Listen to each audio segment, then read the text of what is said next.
Hello, everybody. Welcome back to BareRose Garage. It's another Sunday, a Memorial Weekend Sunday. How's everybody been? I know it's been a long time for me coming. Had a vacation down in San Diego, California. We went down there to see the granddaughter. But we're back. It looks like we got unfinished project up. What's going on? Great to see you. Twisted, Mopar, always good to see you, man. Stand by for action. What little action we can get.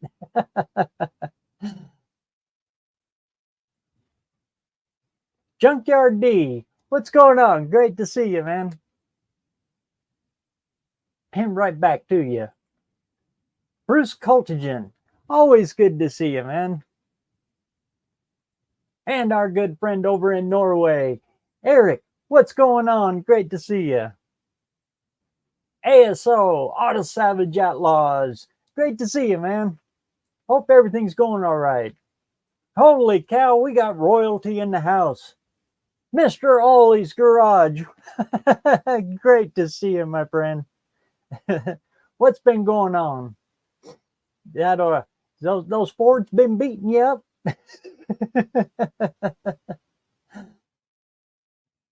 And unfinished there again. So like I said, I just got back from vacation again down in California. Went down there and seen the granddaughter for a while. That was a good time. And we got Mr. Lars in the house. I caught that video you and JB did on the HOA. That was pretty good. You got me pretty good on that one. I was reading that up and I was, what the heck? They did an HOA without you guys knowing? What the heck? That was a good one.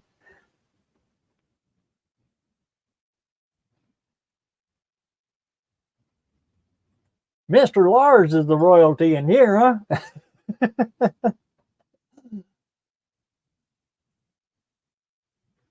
Well, I missed you there, Colleen. There we go. Miss Colleen Tebow. How's the half pint of coming? Like I said, I haven't had a chance to really deep into the YouTube stuff. I just watching a little of you guys while I was out on the road and down there, but commenting on the phone is tough. So I've been watching you though.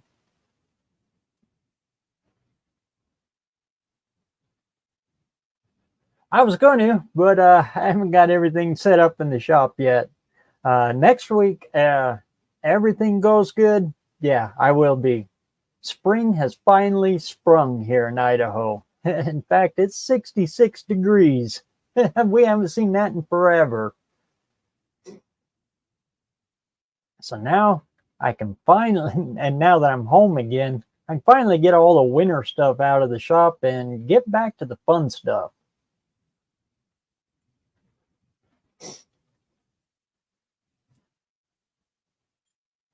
So with that, yeah, it's just like any other of my lives. It's an open mic. Just click the little link up there in the chat box and you can hop on in if you want.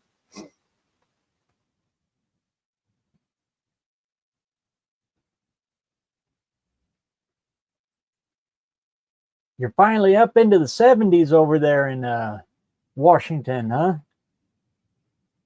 course, you're right down on right to where you can almost step over and spit on Oregon.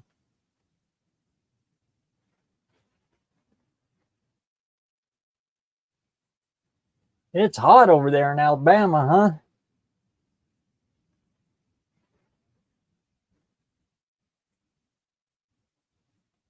Did you get any of that rain? Oh, I guess it rained like crazy while I was gone. And down in California, it was, well, I guess in San Diego, they call the what is it, the May, it's really overcast, and it was actually kind of chilly in San Diego while I was down there. Hey, BRG, the real BRG, what's going on? swinging in, so pay respect to the original. uh, oh, good to see you, my friend. It's been a crazy summer over there in Norway, huh? Up to 30 degrees Celsius? That's pretty goddamn warm.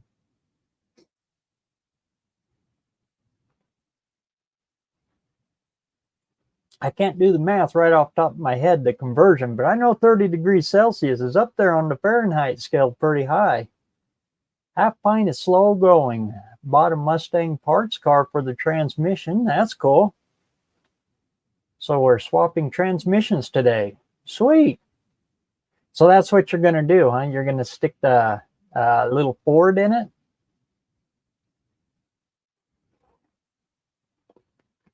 Those little 302s are awesome for that.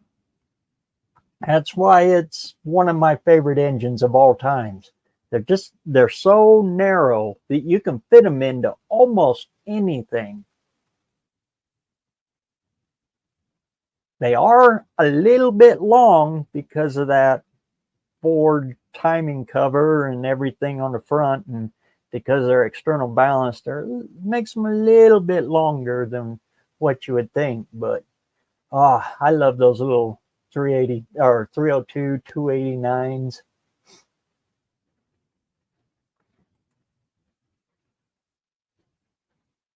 Especially with all this old stuff that I work on around here. A lot of my stuff is pre V8, back when everything was an inline six. And boy, a 302 is just so nice to slip down into those narrow little spots. Chevys are about, what is it, 3.5, 4 inches wider.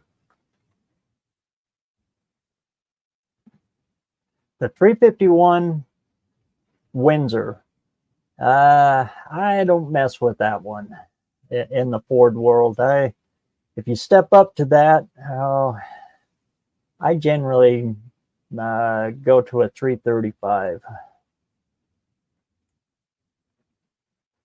Generally speaking, the Windsors, in my opinion, they shine the best on the 302, the 5-liter. Not only that, the prices jump up a little on the 351 stuff. So pennies for ponies, you can get so much out of that little 302 that it's just worth it for the snappiness of them.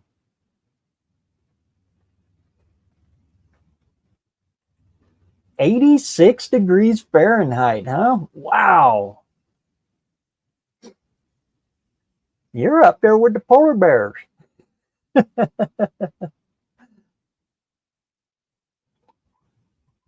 I don't know if there are any polar bears in Norway, though. Probably if you go far enough up, but I don't know. More storms here now, already at 5 inches and getting more. Holy cow, you're getting pounded on over there. I see BRG's got tornado warnings. It rained there yesterday, huh? Here, we just been getting wind. Yesterday was actually, well, my thermometer on the shop said 70, but you wore a jacket because that wind was coming straight out of Canada. It was a little chilly. As soon as the wind would die, whew, stripping the jacket off and ready for shorts. But then the wind would pick up again and phew, put that jacket back on.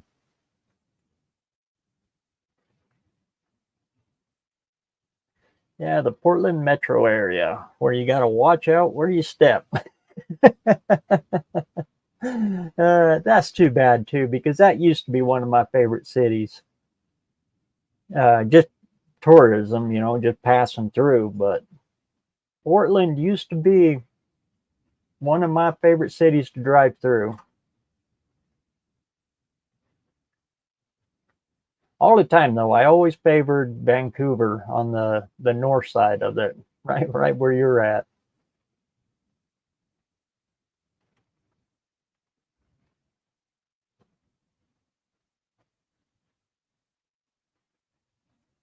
Damien's daily driver is a 97 3.8. Oh, sweet.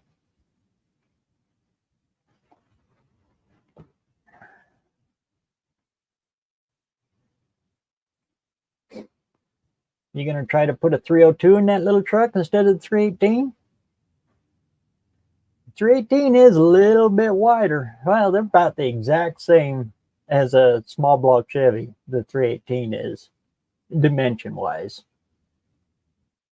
Honestly, too, yeah, and a lot of Mopar guys will admit it. Well, a little bit. 318 is basically a small block Chevy with without adjustable rockers. You see a lot of similarities in it.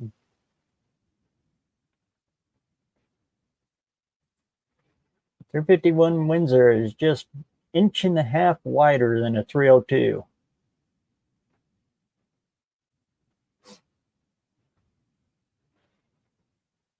I remember back when I was growing up, the 351 just didn't get much love. But boy, the like I said, the original 289 302s, oh Lord, they were all over the place, and people were building them pretty hot. That was long before the cleavers became a thing. When you put Cleveland heads on a 351 Windsor.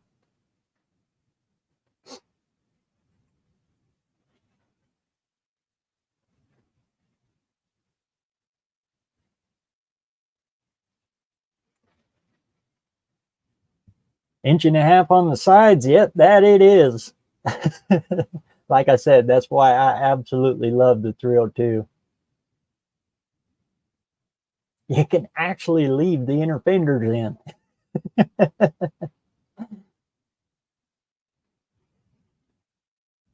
And enough horsepower to get it going down the road. They're a little bit shy on the torque side, but nah, they're so snappy that it don't matter much.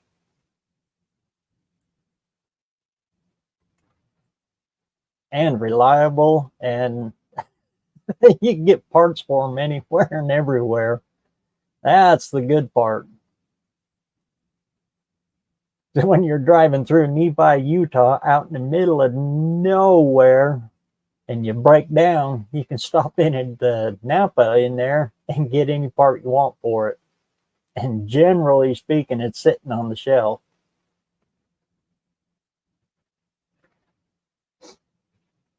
That's how I base 90% of all my builds on, is parts availability and can I have it in my hand so I'm not paying a couple of hotel room bills while I'm waiting to get the part. That Triumph I rode when I was younger, that taught me a lot on that. It was a motorcycle too, and well, in Idaho, a road bike, a motorcycle is very much a luxury. We don't get a very long riding season. And that old British bike, back when I had it, there was no dealerships around. Triumph had already pulled out of the United States. So anything went wrong with that bike, I had to order parts through the magazine. You know, would you fill out the order form, seal it up, you put a money order in it and ship it off, and wait a week for them to get it. And then you wait a week for them to process it. And then another week or two for the part to come to you. And you hoped and prayed it was the right part. So if anything went wrong with that bike, I couldn't ride it all year. It would cost me pretty much a year's worth of riding. So that taught me a whole bunch on a vehicle's parts availability.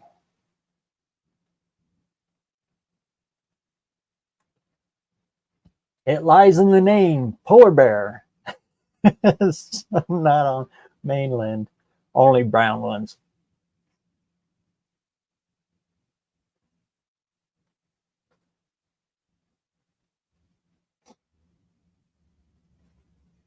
Yeah, here, down this low, we don't get quite so many of them. The further north, when you don't have to go very far north, it's only about 100 miles north. We get the grizzly bears. Like I said, we get a few of them down this far, but they're pretty scarce. But right now is the spooky time to be up there because they're just coming out of hibernation, and the berries haven't really come in yet, so they're hungry. They're waking up from their winter nap and they're hungry. This is about the time of year that the mountain lions the young ones are getting just old enough that mama kicks them out. So you gotta, up in the woods around my place right now is when you gotta be a little bit careful. Big full-grown mountain lions, you don't have much to fear of them. They're pretty much well settled and they've got their thing going on. But those young ones that are fresh kicked out of mama and they're looking for their own territory, those get a little dangerous.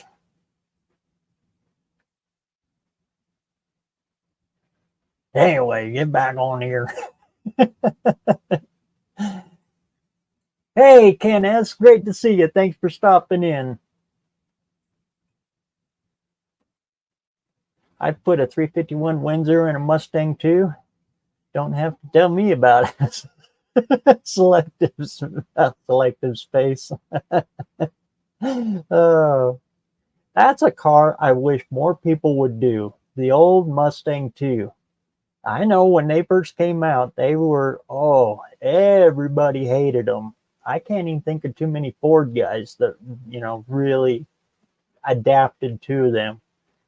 But, thinking back, they're a very light car. The weight distribution on them is a little funky, and they're a typical economy car. So they're built super cheap, which makes them super light.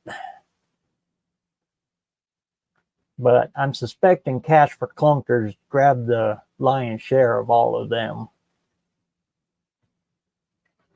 That, and when everybody figured out that front end in them works in about everything, boy, people scavenge them things up, boom, boom, boom, boom, boom, just like that, and scrap the rest of the car.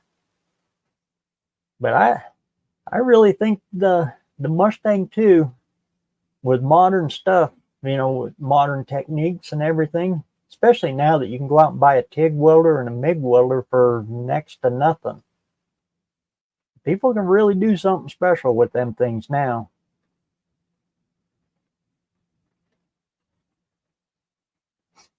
A big block Mopar is closer to the small block Chevy design-wise. The big block is? I thought it was the small block. And even looking at them.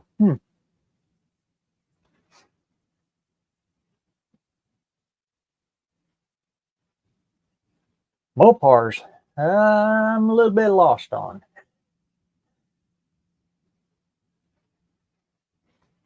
Deep diving into them. They're not prevalent around here. Everybody from out of state that comes to this area, they see all of the cars around, all the older cars and stuff, because people are still driving them. Everybody asks the same question: where's all the Mopar? Exactly. Where is it? Actually, I can tell you where it's at. Cal Percy of Cal's Collectibles in little town of Blackfoot, Idaho. He's got all of them. He's got a big car collection, and it's all Mopar. I swear, he bought every single one of them. Hey, Sidewinder, great to see you. I'm glad you're back. Yeah, it's still taking me a little bit to get over it. That was a lot of time spent in the car. It was a great vacation, though. I just can't wait for the little one to get a little bit bigger. She's still in that doughy, I'm afraid I'm going to break her just looking at her phase. She's got to be about a year or two older.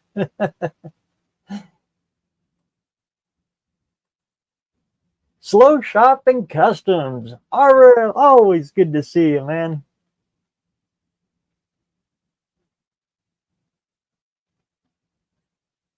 The 302 is good. I have a knocking one in our Land Rover, huh? Oh, sweet. Well, it's not sweet that it's knocking. But on the good side, it's a knocking 302, so it's a little cheaper to fix. That's the other great thing about the 302. And we have guys like Uncle Tony's Garage to thank for that. When they brought in the Mustang 2 and really pushed it to the mainstream, the aftermarket and Ford, released their designs and everything to the aftermarket world. The 302 is so doggone cheap to rebuild and fix. And, where's that camera? Come on, focus. This daggum thing. There it goes. Anyway, the 302 is just so daggum cheap to do now. They're very comparable to a small block Chevy. You can buy anything and everything for those little things, and it won't break the bank. I love that about them too.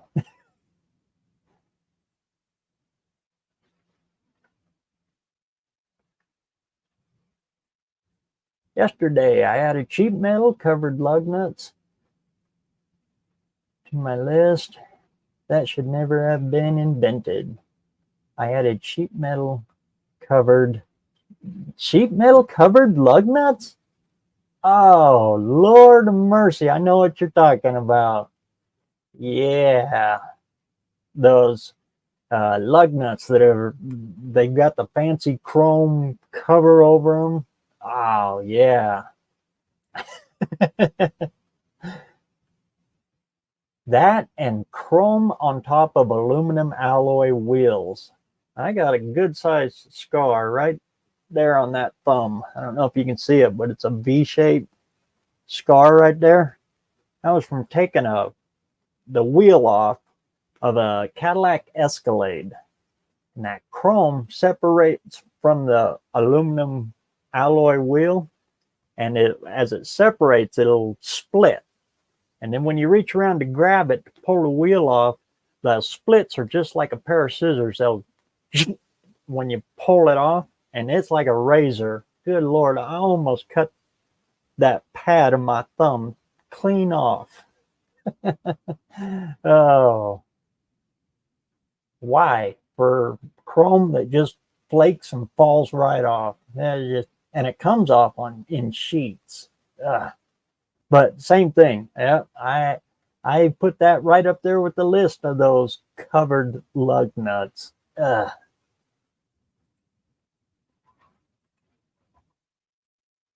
Terry Grover, what's going on? The Grover boys. Where have I been hiding? Sunny San Diego. During the time it's not even sunny. Oh, great to see you, man.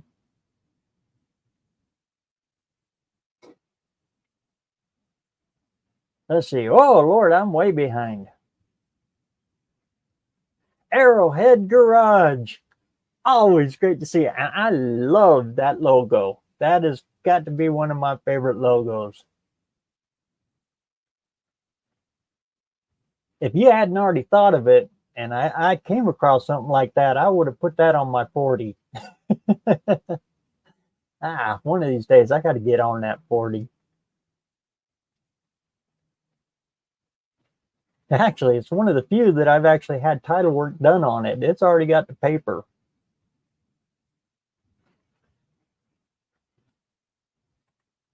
I'm trying to digest how a big block Mopar is like a small block Chevy. I thought it was the small block.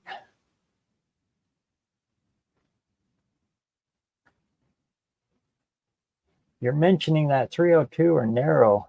Does that mean I have to put a Ford V8 in my open? You betcha. That's the answer to it all. Yeah. If you're thinking about putting a V8 in an Opel, yep, do it. uh, I imagine they're pretty scarce though, where you're at.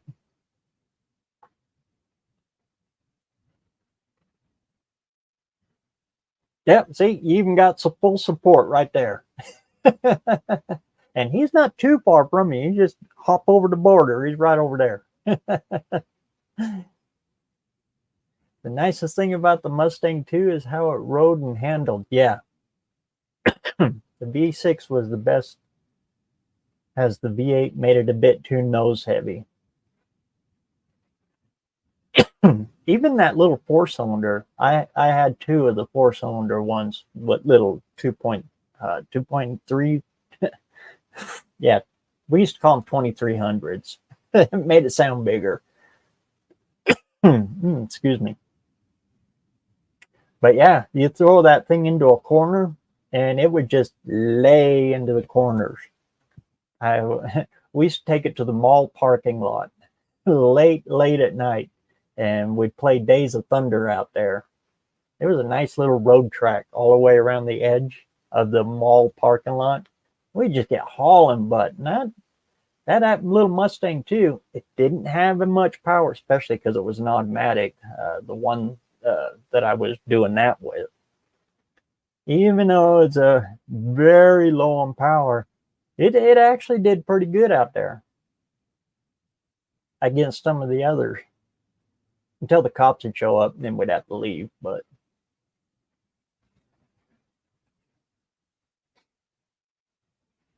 good Lord, that was back in the days when that mall was out in the middle of a grain field and there was very little else around it. Now, that city is completely and totally built all the way up and over that. Yeah, there's no way you could do that kind of stuff there now.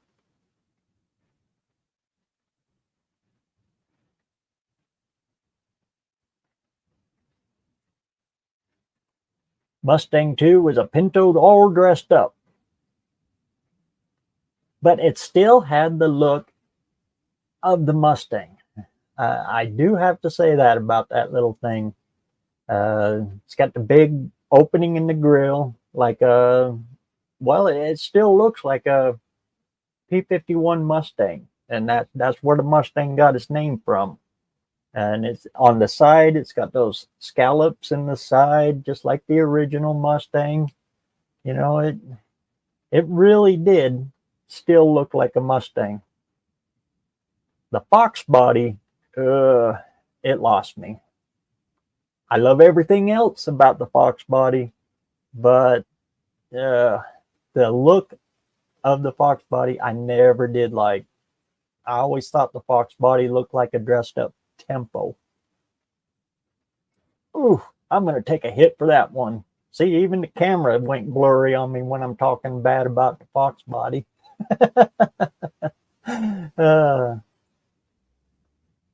But like I said, I like everything else about the Fox body.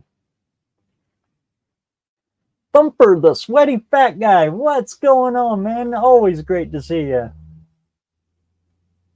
Out working on the Le Mans today, huh?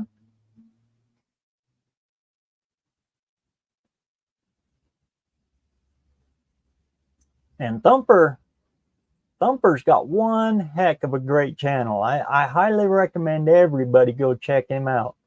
And also go back and check out John's channel and scroll through his lives. He had Thumper on there as a special guest twice, and I cannot recommend those 2 lives more. He talks about ethanol and how to make your own ethanol, and really deep dives into it on how good it is for these internal combustion engines, especially ones with lots and lots of compression. Great guy, great channel. All of you guys are.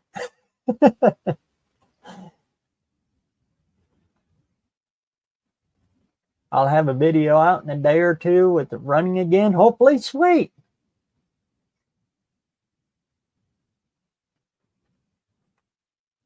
Those lug nuts beyond suck. Oh, yeah.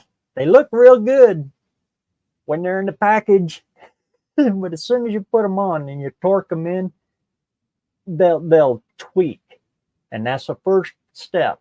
After that, yeah, the next 2 3 times you put them on, pretty soon that sheet metal, whatever they're made out of, butter, it just cracks and flakes and cuts you up, and then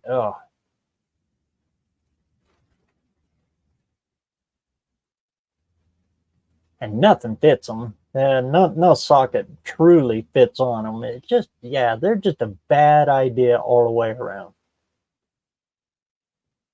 Back to one of your older YouTube videos, the 460 oil bypass on the oil cooler. What is the purpose of the spring and check ball? What was the purpose of the spring and check ball? It looks like a oil pressure bypass, but I'm not sure. That's exactly what it is. If your filter plugs up, it'll open it up so it just throws unfiltered oil, because unfiltered oil is better than no oil at all. But that's the purpose of the check valve in there, the bypass valve right there. It's also built into your oil filter. I think that's what you're talking about there. I'm kind of got an idea what video you're talking about. That was about, what, 2 years ago?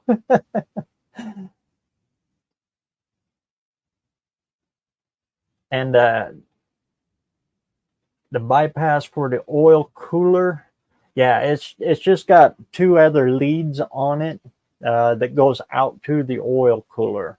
You see those on big, heavy truck applications, RV applications, where they cooled the oil to keep its viscosity when you're towing and your heavy work and stuff.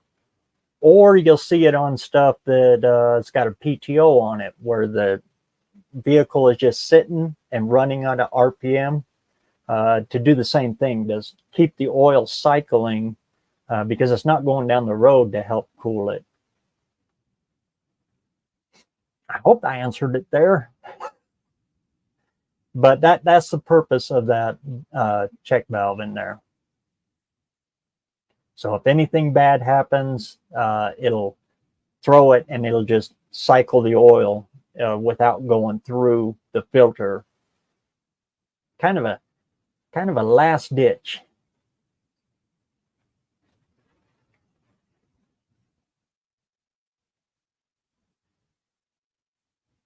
In 75, I put a 302 in a Pinto. Yeah, they fit in there pretty good.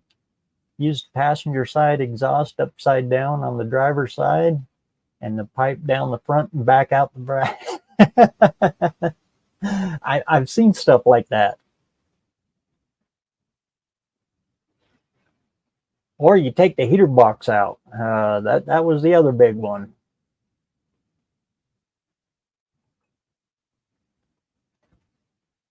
I'm like number 10. I suppose I was given that number due to my looks. I wanted to say hello to everybody. Great to see you dancing along with Reynolds. And push back in my chair and listen while I do the paperwork. Great to see you, man. Okay, I think we're all caught up there. Oh, looks like we got Sidewinder Shed. What's going on? How you doing, Kim? How you doing, buddy? Not too bad. That's good. Glad to see you back. Glad to see you had a good time with the grandkid and everything. That was awesome. Today, I had my grandkids out here in the backyard in the pool and everything. They're still here, and Sweet. That's why I look the way I do right now. I am friggin' wore out. I don't have the energy anymore, buddy. Those little bitty ones, they keep you busy. Oh my god, yeah, but I got from like oh my god, 6 months to 13 years old that were here. and they're still here right now. But fortunately, they're out in the pool again because the storms went by. But You guys got man, some weather out there, huh? yeah, yeah. Every time I try to do anything over this weekend, I get halfway into it, and Mother Nature would say, "Hey, guess what? Oh, pain in the Oh butt." Lord, when I got home, my yard was about waist high. Oh, with I the fired grass, up the yeah. old lawnmower I got. Uh, my dad gave it to me. It's an old ride around made by Dennis. Uh, it's like one of the first zero turns. It came from the city. They used it to mow their parks and stuff with. He got it from a friend that got it from there, and it cycled all the way down to me. And I went out to mow, and I thought the belt come off on the. It's got a big 82-inch Ooh, uh, deck on it. yep. I pulled it apart and looked in there, and it's the craziest thing. I'm going to do a video on it. Oh, that'd The be awesome. Yeah. pulley on the spindle, for the blade, Yep. somebody had tried to weld it on. I It's gotcha. been broke about 100 times. Coming from the city, Yeah. yeah, Oh, they yeah. don't buy parts. They just it'll work. It's got big old booger welds on it. Oh Lord, it's crazy. I'm not even going to talk about welding, sir, because I've had several people, even some professional pipe fitters. My good friend Doogie, awesome man. I mean, he can do the little dimes. Hell, he not even the dimes. I mean, he, awesome weld. Anything you give him, weld. He has tried to teach me on several different occasions how to weld, even just even braze. All right, he gave up with the welding. He said, "Look, you know how to solder, right?" I said, "Yeah, I can solder." He goes, "All right, brazing is not much different than solder."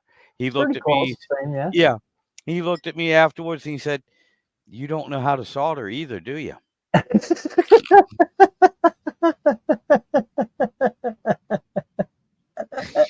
I, there are certain things that no matter how much you try, sir, you just cannot get the hang of it. You know what I mean? There are certain things. So yeah, I can't weld. I can't really braze. I mean, yeah, I can tack weld, I can tack braze something. I can get it to work for a little while till I can get it to somewhere where somebody that knows what the hell they're doing can actually fix it for me. But other than that, no. And I have tried, and I'm not talking just recently. I have tried since I was a teenager. I grew up with welders. I grew up with people and even automotive, even brazing an exhaust system. Uh-huh. No, I could never get the hang of it. It's That's beyond my generally where you see capabilities. that. And a lot Yeah, of guys still braze yeah, exhaust. yeah. And it's just something I couldn't do. I just, yeah, I'm an idiot. I have no talent for that. I'll I admit can't though figure that it out. since I went MIG, I don't braze a lot anymore. Yeah. Very, very, very rare. No, I understand that. It's just, I, whatever reason, man, I don't have the skills or the talent to do it nice. Like I said, I can make something. If I'm out in the middle of the desert, trust me, and I have to weld something with an old battery and a coat hanger, I can tack it together so it'll get me out of the desert, but I'm really not going to admit to it. I'm going to say, yeah, well, the tortoise I found out there actually did this for me. That's why it looks like hell. I wouldn't even admit to it myself. I found a blind man out in the middle of the desert. I gave him a little bit of water and he welded that for me. Exactly. Exactly. Yeah, I have. Yeah, But I there's a can't. lot of stuff I can't do either, Sandra. And that list is pretty doggone big. Oh, I understand that. Yep. Yeah. Same here. Same here. But you know what? You were Painting. talking. I am not a body man at Oh, all. I cannot. I'm real good at taking Bondo off. Problem is it's the Bondo that's supposed to stay there. yeah, I'll use 5 gallons of Bondo to get just a skiff. I understand that. And the funny thing is, I've had a lot of body men. All right, tell me the same thing because I'm pretty good at drywalling and skimming. Hmm. Drywall. It says just the same. I'm like, no, no, it's not. No, it's not.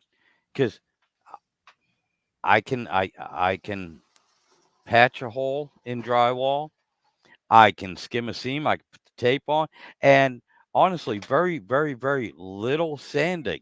When I'm done with that, very little sanding, and you cannot see the seam. You can't. Yeah, give me a little dent that just needs a tad, just a skim coat on it. Oh no, I either have a bulge. I mean, it just yeah, no, not working. No, it's got to be a mindset. Is all it's got to be, because I know I do have the skill for that, but it's got to be the mindset. You know what I'm saying? Psychologically, I screw myself over from the moment I begin. So, and I used to paint houses, but it is completely different. Oh yeah, with houses, it's okay if you have the streaks and everything that adds character. Yeah, and you learn to belay. Yep, And once you learn how to belay, yeah, yep, it, and it don't matter. It latex, and you get good enough, you can even do it with oils. yep. When you do that, it's also called tip and rolling. You just the very tip of the brush, you just skim the paint Oh as yeah, you lay it over, and that stuff will just whoa, oh lay yeah, right and down flat. any flashing that you got too, if you're good enough, you just come back. An hour later, you come back, you can put that right in, no problem. I mean, my God, my brother-in-law had a painting business, and for a while when I was going through chemotherapy and everything, I couldn't drive the truck. He hired me. He taught me how to paint, and I'll tell you what, I back then I could cut in. We never used tape. We never used tape, but I could cut in all the trim and then go back, roll everything. Very few holidays and runs, drips, errors, or anything like that on it. That was easy. Don't put me on a car. Don't set me loose with anything like that. I mean, matter of fact, even outside, we used to spray the houses because we're doing 2 and 3 story houses. We're not getting up there With and an brush. airless. Yeah, we're not I getting up still there and got brush. my airless. But yeah, don't trust me to do it on any vehicle. No. Exactly. If I do it on a Yeah. car, oh, it'll look like a 10-year-old did it with a oh Yeah. with Well, a I mean, toothbrush. actually, I have a perfect example. If you look at a few of my videos of my truck, yeah, I went with the spray bomb just so it would be black again instead of gray. And to actually cover up the primer that was on there. So I went over it with some um oh god. I just went over it with some basically Rust-Oleum in a can just to get it black and to get some protection over the primer on it. But yeah, it's nothing to be proud of. You know what I mean? Satins are nice though. Yeah. That changes the game. I Well, call that a liquid body man. Because you well, paint a car satin black, it doesn't matter if it looks like this all the way down the side. You never see it. It hides it all. well, I must be really good then because I used high gloss and it ended up looking like satin.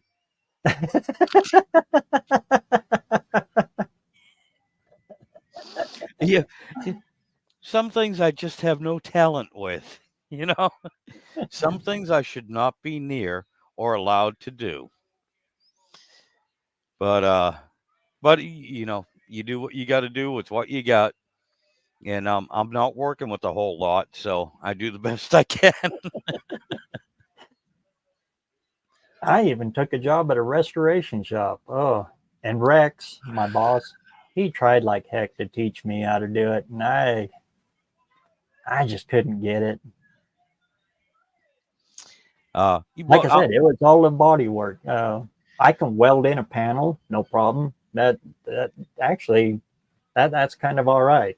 Cutting panels, cab corners, because that's how everybody learns cab corners on a truck, because they're all gone.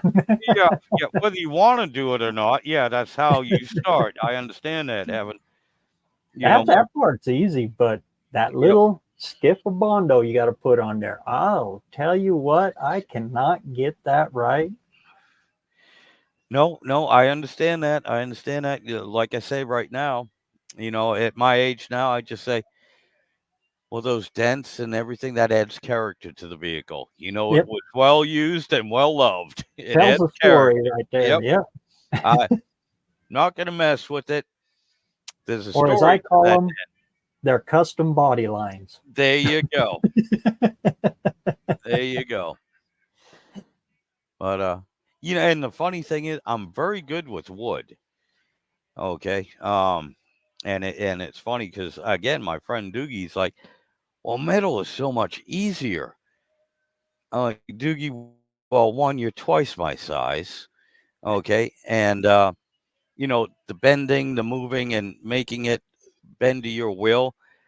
That's what you do with metal. With wood, you grab the wood and you go, what do you want to be? It tells you. You don't tell it. That's the difference in the way you look at things.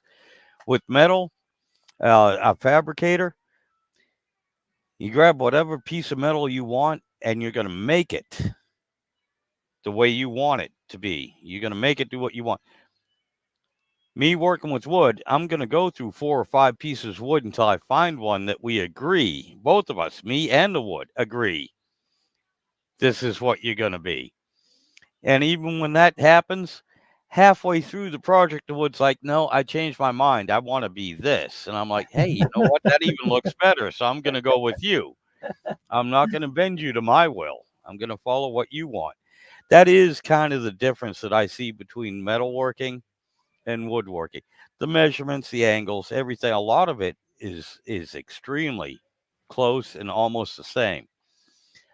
And with wood, there's a higher tolerance. Oh yes, yes. As long as you're all right, here's the biggest difference between wood and metal. If I cut a piece of wood and I measure it 4 times and I cut it 5 times, it's still going to be shorter no matter how many times I cut it. It's still going to end up being shorter. With metal, though, you're like, oh shit, it was a half inch short. Not a problem. Grind it, weld it, grind it, shape it, boom. There's my half inch. With wood, I'm just kind of like, let me go find another piece. Find another one. Yeah.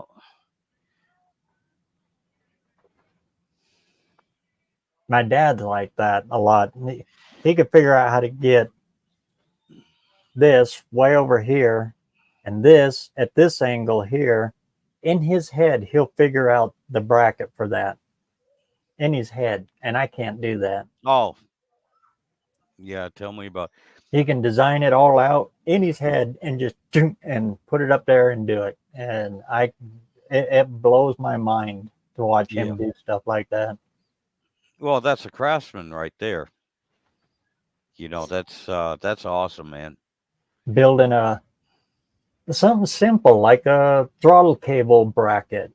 He just looks at it and he knows exactly what it's got to be. You know, I can't do that. yeah, it's little stuff like that. That's what scares me about doing that. If I ever get around to it, if I ever get the time where I can take my truck off the road for a couple weeks and swap this damn engine, I'm dying to do that.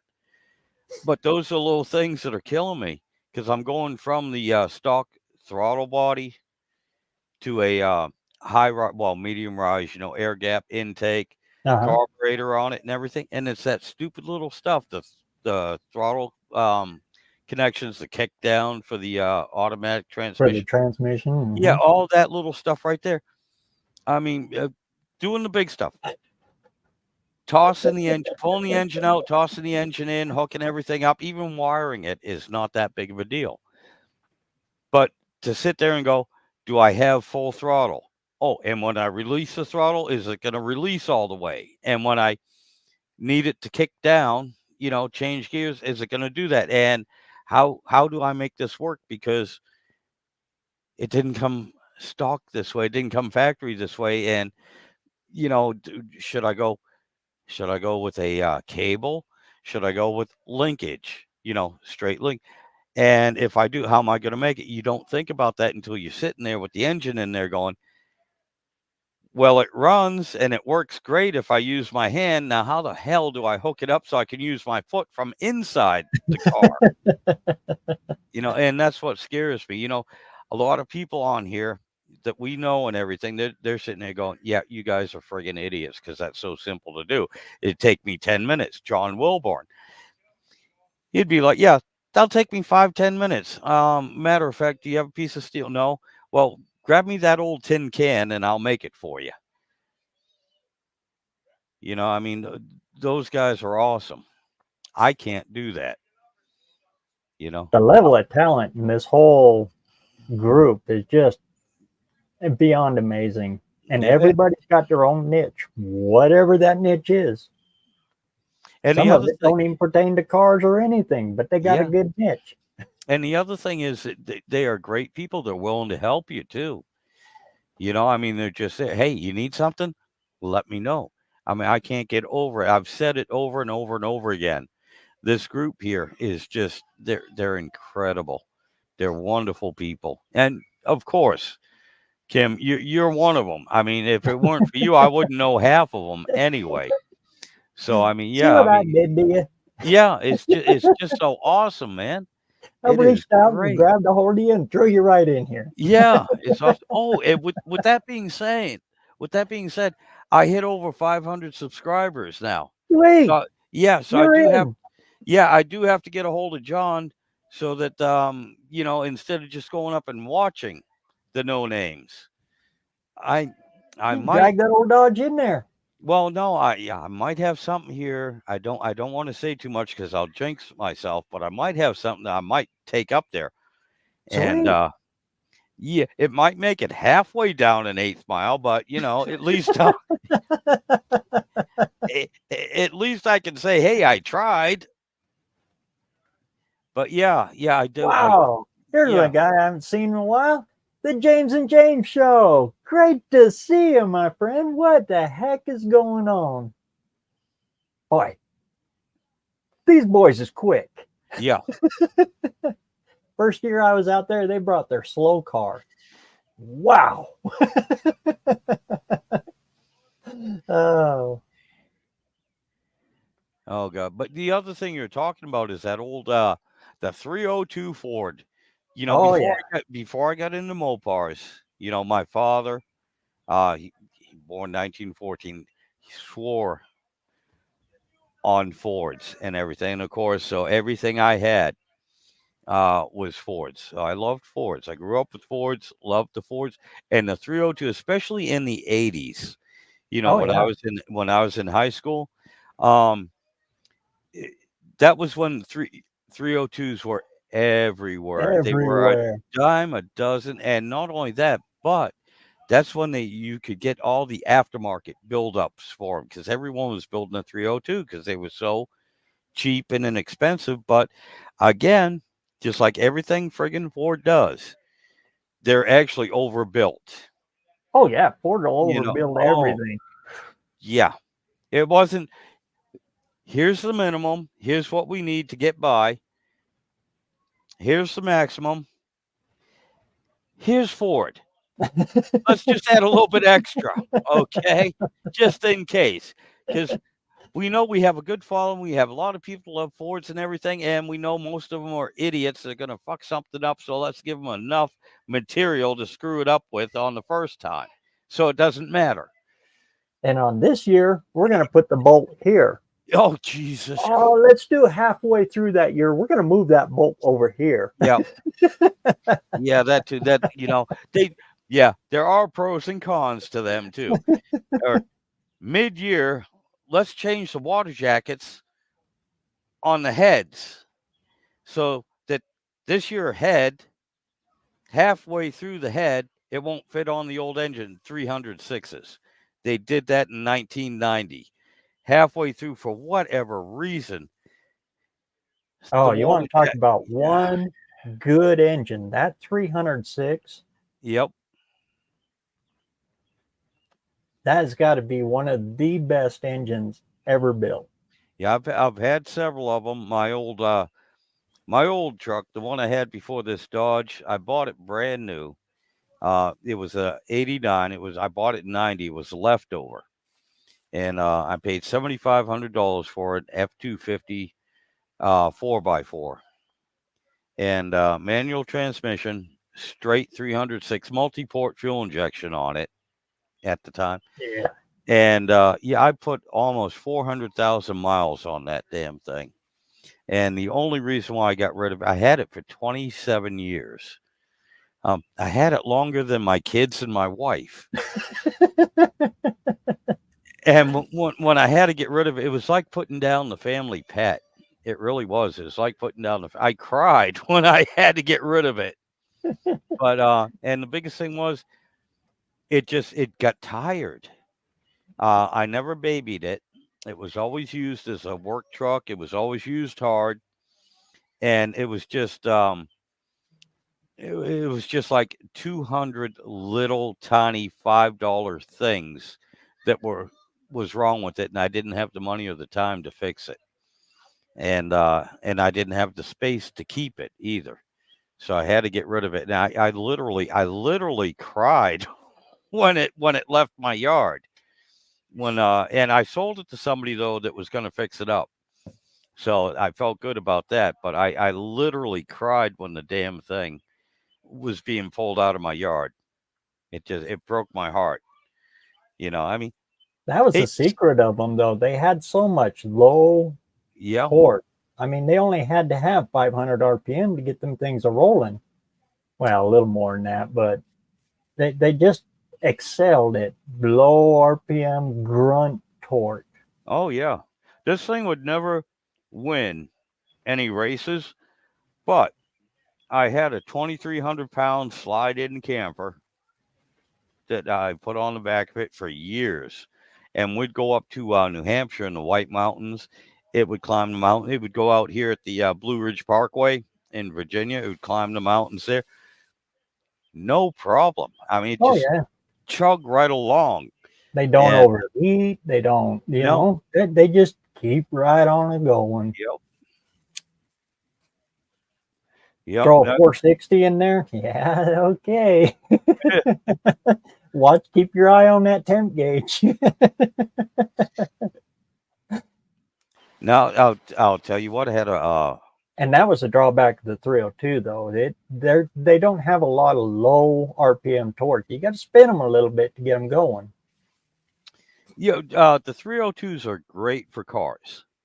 Okay, never cared for them in trucks. I've always been a truck person, and that's what I was getting ready to say. I had a buddy of mine that had an old Ford with a pickup truck with the straight six in it, the old carbureted models, and those Yeah. things got like 7 miles to a gallon anyway.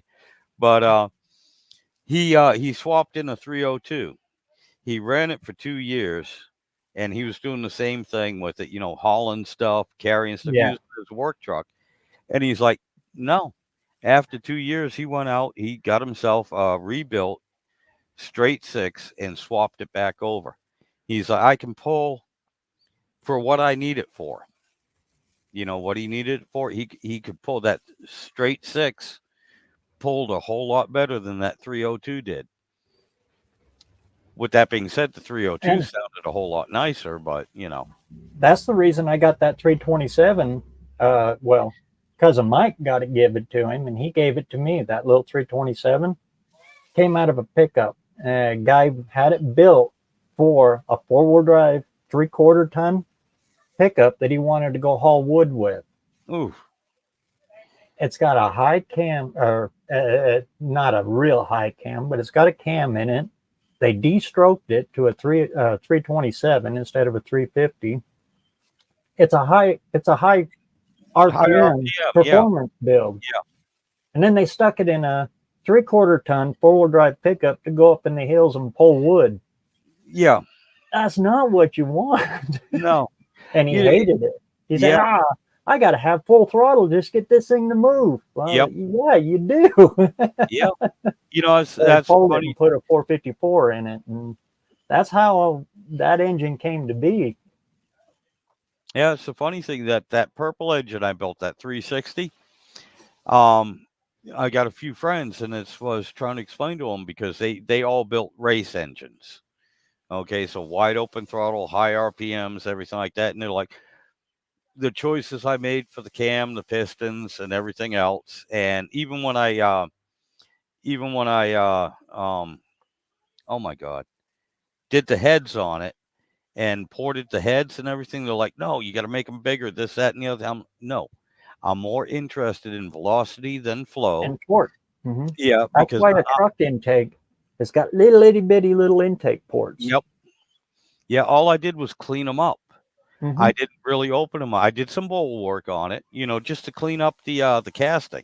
The casting slag, yeah. Yep, that's it. And it's like, well, you got to open them up. You got to do this. No, no, no, no, no. I don't, because I don't want my Yeah. foot in it with everything wide open coming through at high RPM. And that's where you got to be careful with this internet stuff and Yeah. YouTube. Oh yeah. Everybody is focused on the high RPM, Yep. massive, all you can get horsepower. But you got to build things for what you're looking to get out of it. Because if you follow that stuff, yeah, you'll you'll have an engine that'll turn $9,000, but you're going to have to hit $9,000 Yeah. to get it to move. Yeah. I don't need or want 400 horsepower at 5,000 RPMs. Okay. What I want is 450 pound-feet of torque at 2,600 RPMs. I don't care if it's putting out 30 horsepower. Give me the friggin' torque. And This that's for my use. this Jeep that's been in my yard for 4 years now. The guy put a 302 Ford in it, and he wanted to rock crawl with it. Mm, That's the wrong engine for that. yeah. You'd be better off with the 400 straight six. Yeah. Yeah. But again, it all depends what you want. Like that purple engine I built would be great for my truck. I'm not going to put it in a duster or a charger or anything like that and take it down the strip, because it's at 4,500 RPMs. It's going to fall flat on its face. The cam's going to quit. Not going to have anything. But I can. I wouldn't be.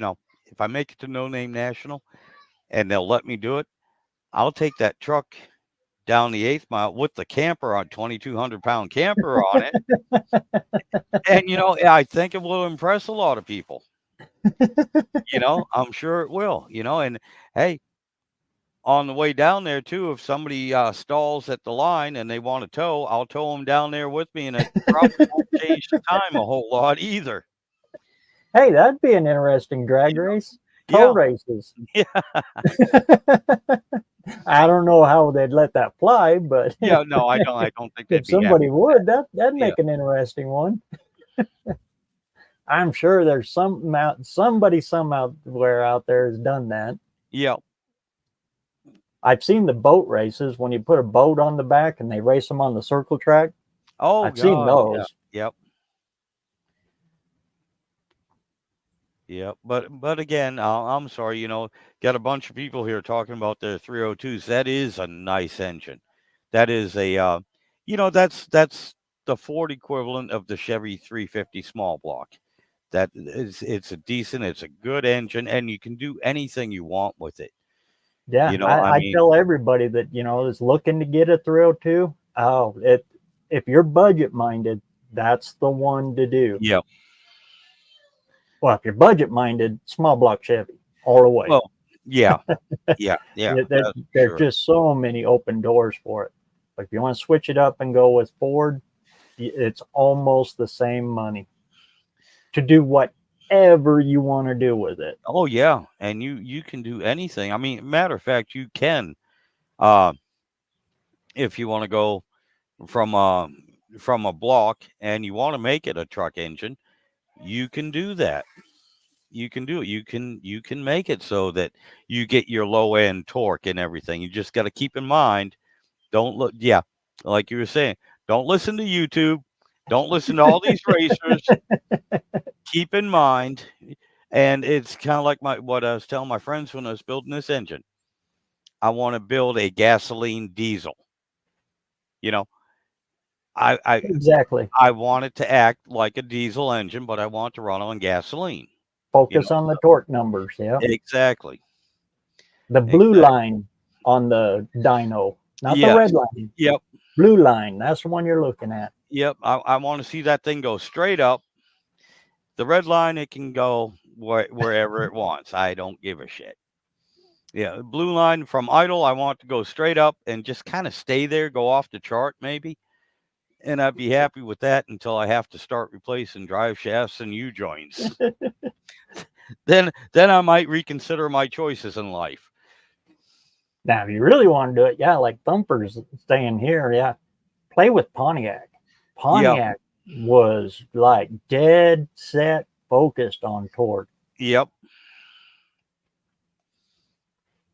Yeah, that's the other thing. A lot of people don't realize the difference between the Pontiac 350 and the Chevy 350.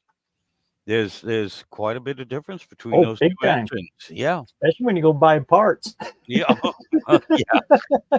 Yeah. You see, the Chevy you can find the parts. The Pontiac, it's kind of like, you want what? Yeah, we Well, don't have that. honestly, all of them, it don't matter what it is. Mopar, Chevy, Ford, Buick, Oldsmobile, Cadillac, all of them. Yep. If you're just building stock, straight stock, you're not putting any aftermarket stuff on it whatsoever. They're all about the same amount of money to build. Yeah.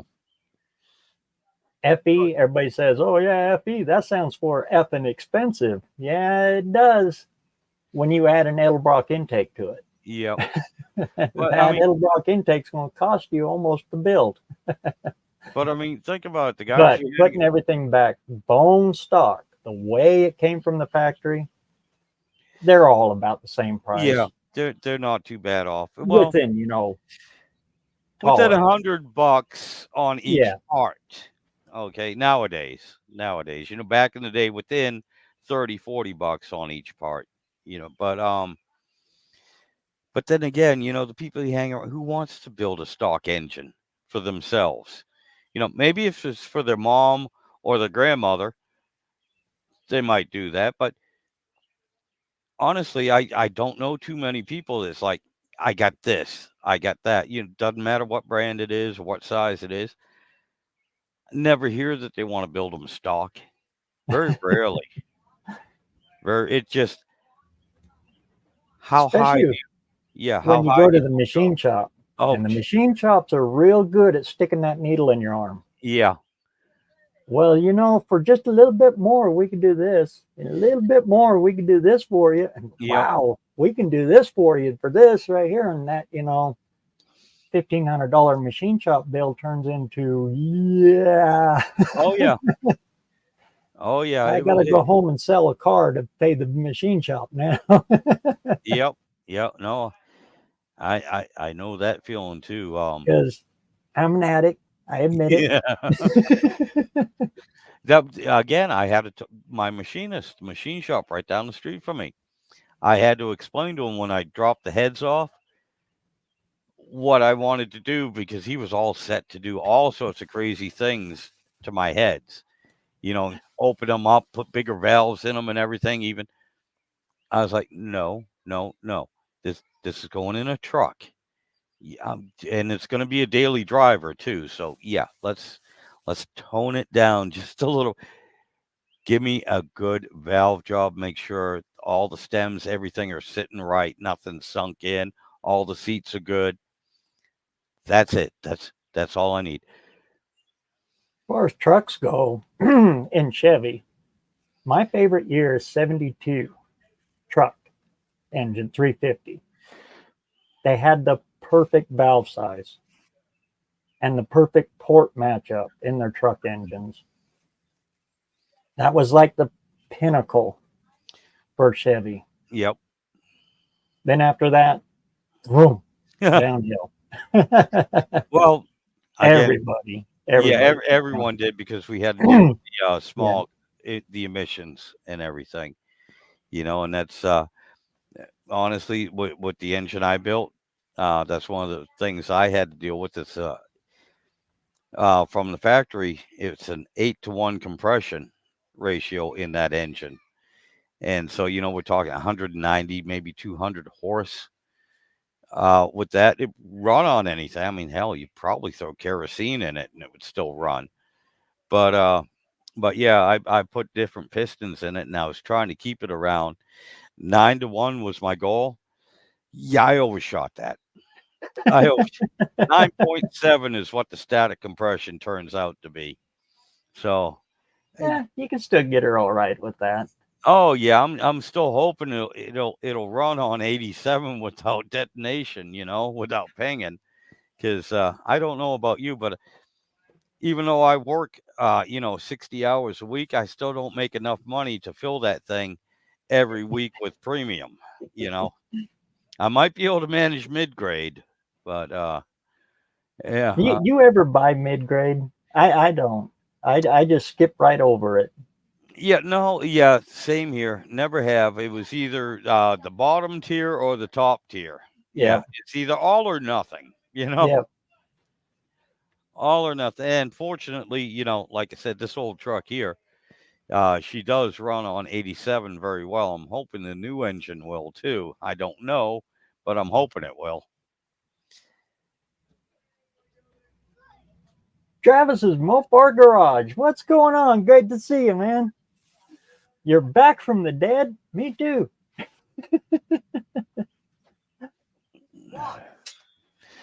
Well, Kim, hey, buddy, I don't want to do what I do every week that I show up here and keep you up till 10 o'clock at night. So I'm going to sign You're off, good. my friend. Yeah, but I'm going to let you get back and maybe somebody else will get on. Great All seeing right. you, man. But Like I hey, man, said, it you're was more than great welcome talking. anytime. You have yourself a good evening. Enjoy the Memorial Day weekend. You too, my friend. All right, sir. You take care.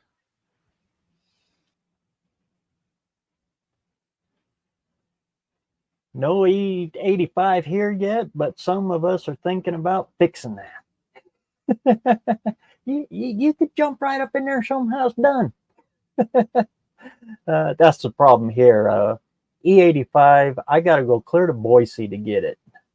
And that's about a 4.5 hour drive. It's far enough away that if I needed a tank of fuel, it would take me a tank of fuel to get there and get back. If it was just more readily available from the pump, if you could get it anywhere, anytime you needed it, I wish they would either do it or don't. One of the two. Just, I hate it when they halfway that stuff.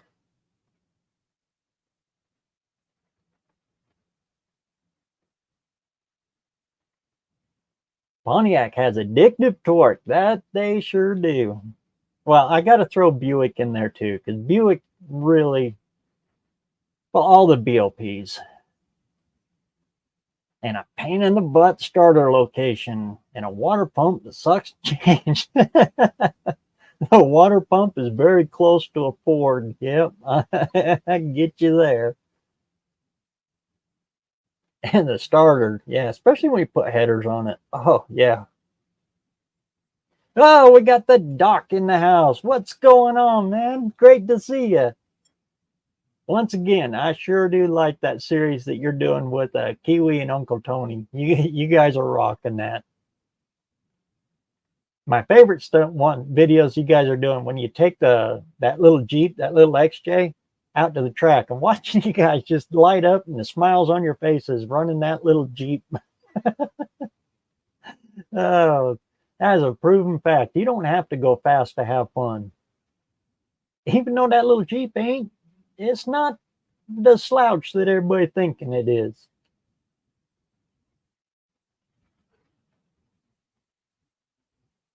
You can make 550 horsepower and near 600 foot-pounds with factory iron heads and intake. Cam and headers is all it takes. Maybe swap on some heads from 400 or 350. That's the beauty of them. Well, and you had to, because there's very little aftermarket support.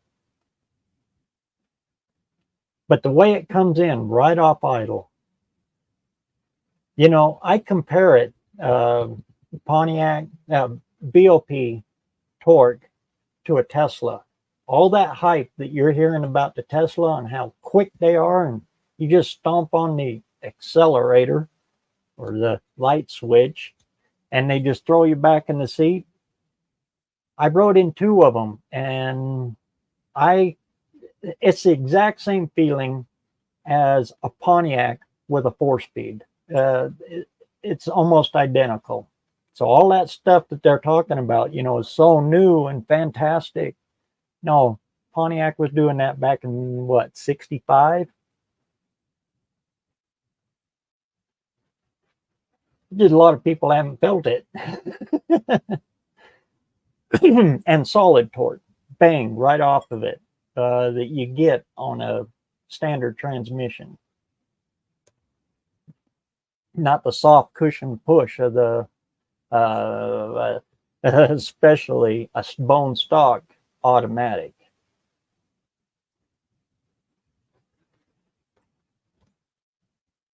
Slush box.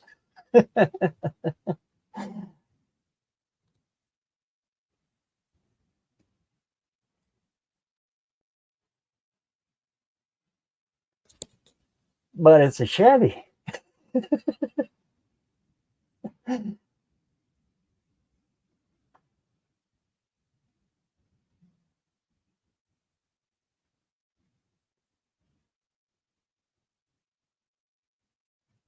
Let's see, I'll get caught back up here. I get to talking and I forget the chat here, and when I highlight them like this, it pauses the chat here on my side, and then I look and oh crap, it's way down here again. Just got to be good at removing them. Haven't broke a timing chain or a timing cover bolt since the 80s, huh? I've gotten pretty good of them, especially doing the Fords are a little bit more involved because they're tiny.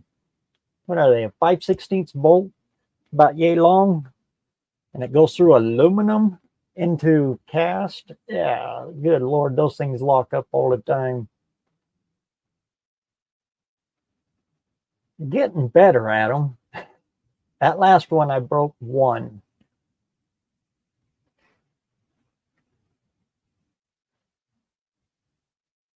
And I broke it because I was stupid. I was using the wrong tool.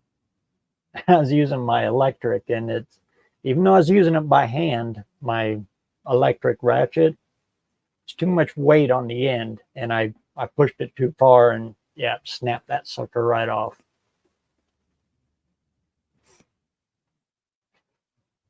One of the secrets with the Ford, though, put a little anti-seize on them to keep that electrolysis from happening to the aluminum, to the bolt, and never ever clean them off with a wire wheel, with a steel wire wheel, because the factory bolts are actually coated to help on that. And if you wire wheel them and then you stick them right in, oh, it's almost guaranteed they'll lock in there. They got like a plastic Teflon coating on them. But I always put a little anti-seize, just a little bit, wipe it on the shank of the bolt, and slap them in, torque them in. Do that, and they're almost guaranteed not to do it. Oh, and also where you run your ground straps.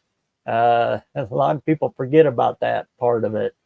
It's the electricity that's actually causing a lot of that aluminum to corrode and seize onto a bolt. The way to prevent that is to try to run your ground straps away from that kind of stuff if you can, and run multiples. That helps to slow that process down. I should do a video on that. Yeah, that'd be a good video idea, I think. The importance of ground straps on an engine and where to put them.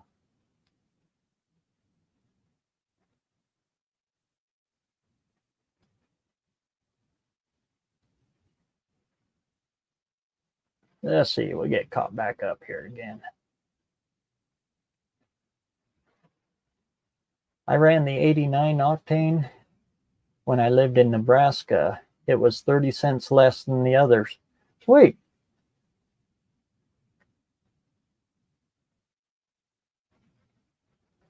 Yeah, when it comes to a lesser octane, if it doesn't require, well, premium, they call it premium just to get you to buy it, but around here it's 91 octane. If it doesn't need 91, I shoot straight to the bottom and just use regular, which is, I think, 84, 85 here.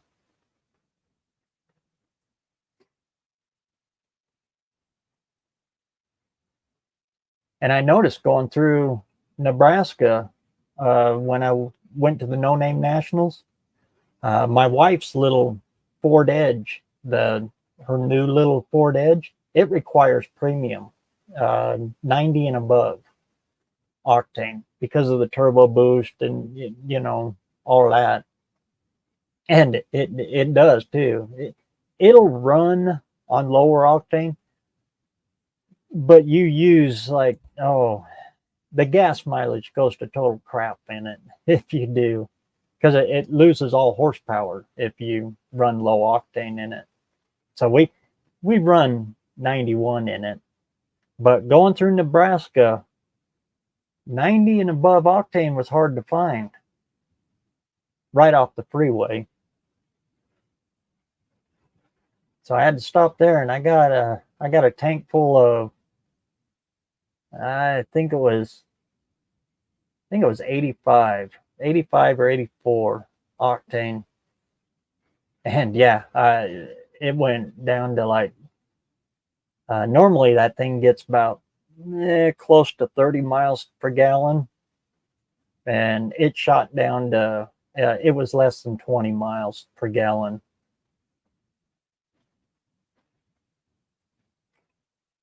And that's the reason it does, because you lose all your horsepower, pulls all the timing out of it. And yeah, the computer puts the band-aids on it to get it to keep running and stay out of detonation. So it sucks all the power out of it. And no power going down the freeway, you got to push the gas down farther, and farther you push that pedal down, the more you got to use.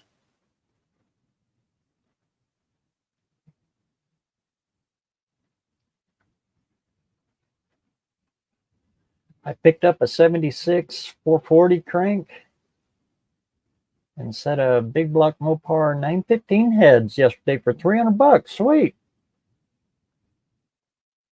76 440. Is that one forged? I think it is. I think. Or is that the 413?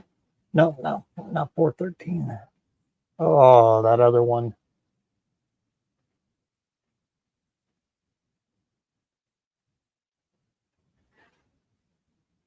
Yeah, I knew those were close chamber.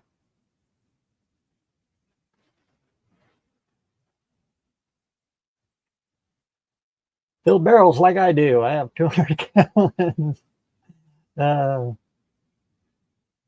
I want to make a few hundred gallons of E100 this fall. We'll see how it goes. Sweet. I love how you can do that with cattails. That really got my noodle rolling on, because we got lots of cattails here.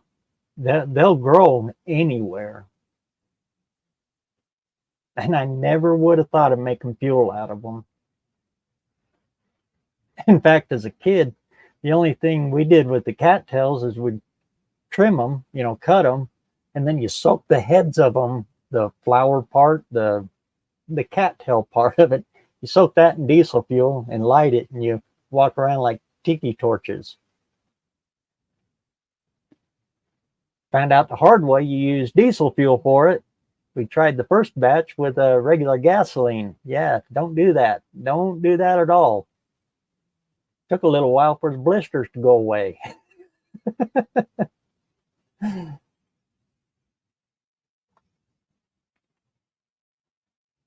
Grandkids are calling for the pop. I gotta go. Great to see you tonight, Sidewinder. And like I said, you're more welcome anytime.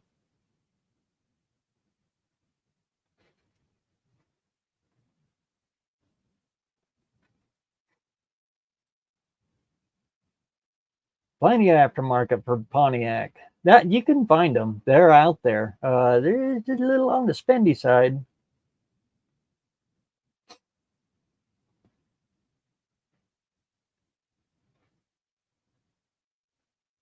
But like you said, you really don't have most of the aftermarket stuff for Pontiac is just to dress it up or to drop weight.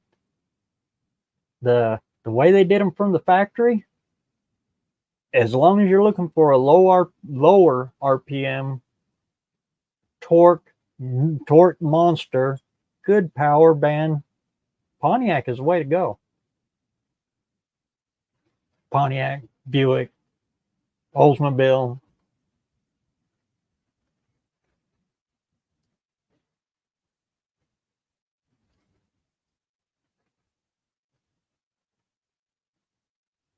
Kind of like an FE Ford, all that aftermarket stuff does, well, until you get into the heavy duty performance stuff, a lot of that stuff, the only advantage is it drops weight, and it drops a lot of weight. The 412,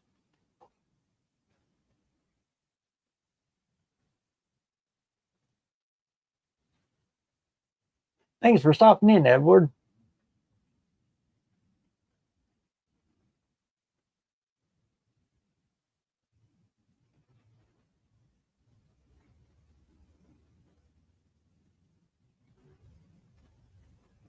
In Scandinavia, 95 is the norm. I wonder if I heard a rumor that European octane numbers are different, that you guys use a different scale. I don't know if that's true or not. It's just something I heard. Maybe it's the same. I don't know. All it is a burn rating. The higher the number, actually, the colder the fuel is, or the less the more compression it can handle before automatically self-igniting, pinging.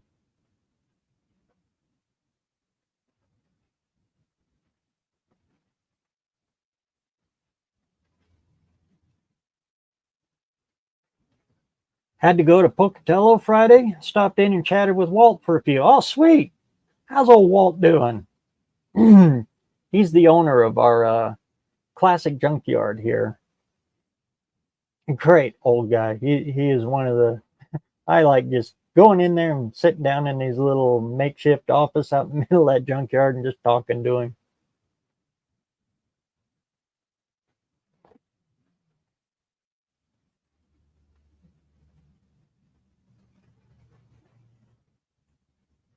It's recommended to run mid-grade in your '07 Hemi Ram, huh? It will run fine on regular, but will get worse mileage. Yeah, that's what ours does too. And like I said, that's the reason it does, is because it starts to ping, and so it sucks all the timing out of it, and your horsepower numbers go to the floor, and your foot's got to go to the floor just to keep up with traffic.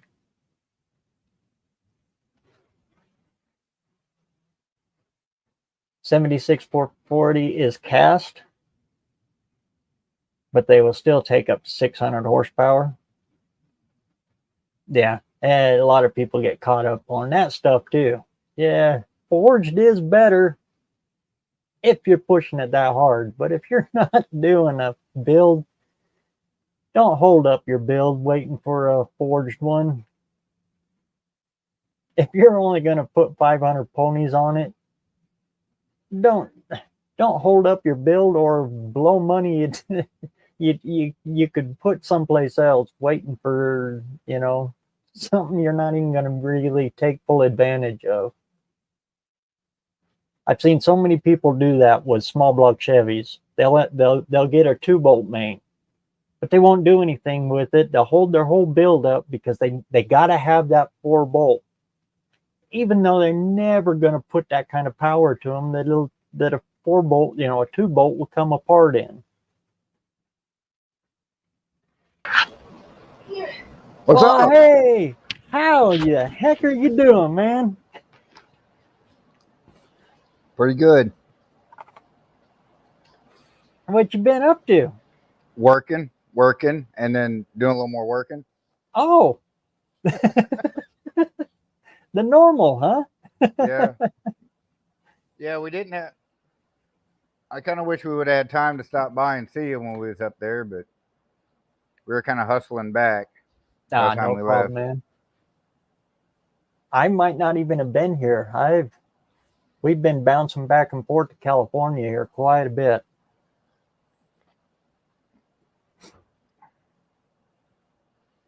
Did you have a good run out here, though? Oh yeah, it was pretty good. You took the truck, right? Yeah, we took the new truck, and I went up, hit 70, and took 70 all the way across to Grand Junction. And then we got on to 50. 50 goes through Utah and Nevada, kind of on the back roads, I guess. It's just a little 2-lane highway. And it was real pretty through there. A lot of up and down over the mountains and through the passes and stuff. But it was really good. And then when we came back, we went up through Spokane and then cut across 90. Took the northern one back in, huh? Yeah, because we hadn't been up that way in a long time. So we drove through Deadwood. We saw the sign for it, and Heather's like, "Let's stop. Let's go through it." So we drove through Deadwood. We didn't stop, but we drove through it. Drove through it. Yeah. Deadwood, yeah, it's pretty commercialized. Yeah. It's all casinos. Casinos and gift shops. I can't remember where we were at, but we stopped into, for the night at a hotel, and right across the street was the restaurant, right? But it said it was a casino, right? So it's got these tables, and then in the back room, it's got 16 slot machines, and that's considered a casino. Sounds like Montana. It might have been Montana. Yeah, big old rocking casino. Like you said, it's got like 2 tables and 4 slot machines, and there you go. Yeah, and that's a casino. And it's the slot machines that fell out of Vegas 20 years ago. Probably. I didn't. We were so tired. We pulled in there and went over there and got it to go. That was Sioux Falls. Was that Sioux Falls? Yeah. Oh, Sioux Falls. Yeah. And I just walked around. I had to use the restroom, so I had to walk through those slot machines. I'm like, okay, how many do they have? So I counted them as I walked through. There were 16 of them, and they were all full too. But it was a really good trip. Black Hills, the best place to stay, in my opinion, is actually Rapid City. Okay. Right down, it's a beautiful little town. You get down into the downtown area, and it's much better than Deadwood or Sturgis. Sturgis is Yeah. I All the can't parks imagine. and surges you see on TV, that's the paved Mhm. roads. Oh, okay. The rest is all dirt and gravel. Wow. Oh wait. When we were going, we went up to, what was it? Pyramid Lake. You know where that's at? Yeah. In the corner of Nevada there. Well, we went over there. You know, that's on an Indian reservation. We took some pictures and stuff like that. And then I put in the GPS. I said, well, this road says it'll take us up to Mount Shasta, and we're gonna hit 5 and go. And so, anyway, we're driving along. It says pavement ends. So I was like, okay, you know, GPS is still telling us to go. Well, we got out in the middle of nothing on this dirt road up in the, I guess that's the High Sierras or whatever it's called right there. But it was dirt road for what, 30, 35 miles? You know, I mean, it was big, you know, gravel road, but Groomed one. Yeah. yeah. But the funny thing is, we crossed over these railroad tracks, and there was a burnt out car sitting on the side of the road. That's always good to see, huh? Yeah, it was You're right in there. there in Yeah, your brand new truck. right. But and it'd been there for a while, you know. I stopped and I backed up. Heather's like, "What are you doing?" I said, "I'm gonna put a sticker on it." So there's a Travis's Mopar garage sticker on that car in the middle of nowhere. So if somebody finds it, take a picture of it, send it to me. There's a mission for everybody. Yep. When I was moving the wife out of Medford, it brought us over through Bend. And Okay, yeah. when we moved, we had her little Nissan on the tow dolly behind it. And it was the biggest U-Haul truck they had. And with those, you know, with a car on the dolly, you can't back up. So wherever you're going, that's where you're going. Yeah. And the GPS did the same thing to us. When we got up towards Bend, they were doing a lot of construction up there. Mm-hmm. So it rerouted us all over the mountain. It's kind of a bypass from the, Right. There's no freeway. It's all 2-lane blacktop all everywhere in Oregon, pretty Right. much. But it was snowing, and it took us up over the hills and in the mountains on a dirt road all the way through there. I was sweating bullets. Oh, I bet so. Boy, big old U-Haul truck that, you know, got like what, 10 horsepower Oh, yeah. and a governor. Can't back up. I was like, well, I don't know where we are, but we're gonna try. Snow coming down. Oh Lord, that was interesting. Oh, you know, the funny thing is, we're driving through there, you know, and finally we see that where the pavement picks up. Just as soon as we hit the pavement, it says, "Welcome to California." I was like, Nevada's too cheap to pave their roads. But yeah, when we were going across there was like maybe 8 houses at most, at very most. I've been up and around that area a little bit. I think I know where you're talking. Yeah, it's right there in the corner of Nevada there. Yeah. But it was real pretty, you know, besides the dirt road. And I was just like, we are out in the middle of nothing. And, you know, that truck only gets like 15 miles a gallon. Oh, really? Oh, yeah. It's got the 392 gears in it. Yeah, best I got, I think I was 17 miles a gallon. Was the best I got the whole trip. What octane you got to run in it? It's got to have premium, so 90 and above. 90 and above, yeah. Yeah. Because the Hemi in the GT actually has 11.2 compression on it. Yeah. It's a little more over what the stock, you know, 5.7 is. It's tweaked a little bit. The GT's got the higher compression and a different cam. So, and then it's got the 392 gears. So yeah, it doesn't get the best gas mileage. I wonder what that would do on like 105. I don't know. But, you know, like I said in the chat, you know, when I fill up red, if I'm gonna go racing, I got to go get. I get 8 gallons of premium non-ethanol and 5 gallons of 104, and mix them together and run in red. So it cost me about $105 to fill that truck up, 15 gallons. Oof. Ouch. Yeah, that's I don't drive red much. That's why. I can drive it on just straight premium, but it does ping every once in a while if I'm getting on it. Past your bedtime, huh? Great to see you, Eric. You're more welcome anytime. It's only 6 o'clock. Oh well, I imagine it's pretty late over there. He's over in Norway.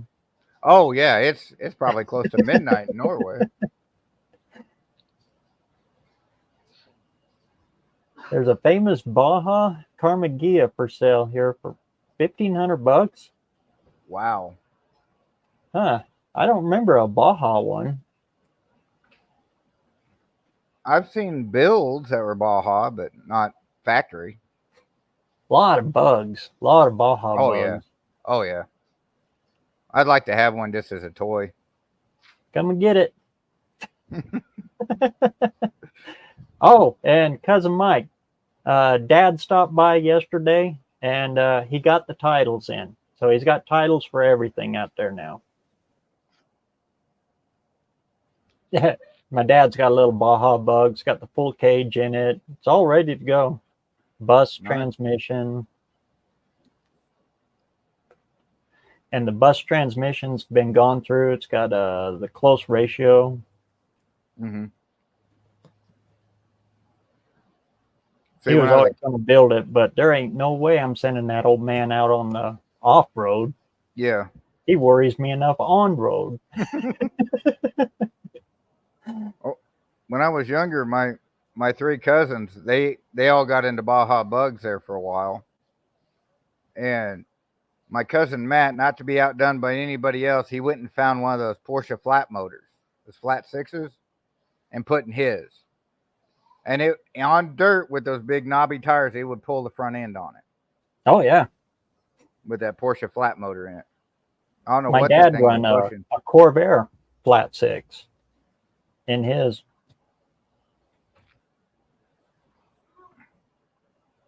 Almost the same thing. And I think the Corvair actually made a little more. Really? Than what the Porsche did?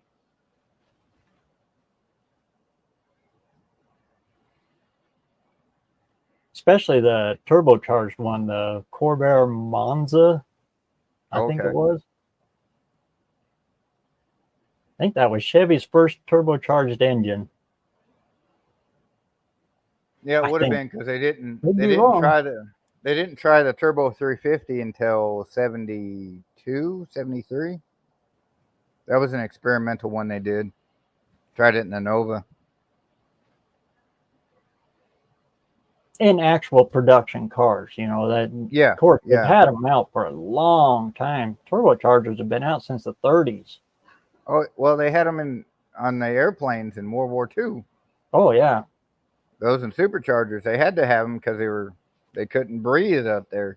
Yeah. Air gets awful thin way up there. Yep. And the Germans had fuel injection, so they were flying a little ahead of them. Oh, yeah. Speaking of fuel injection, I seen one of those not too long ago. The old mechanical fuel injection on the Corvette. Oh, really? Yeah, a guy the had old Rochester one, huh? Yeah, it was a 60. Was it a 62 vet? 62? No, it was 63. The first year that 60s body style. And before they went to the Stingray. Yeah, and it went and it had that fuel injection on it. And I asked the guy, I said, "Can you pop the hood?"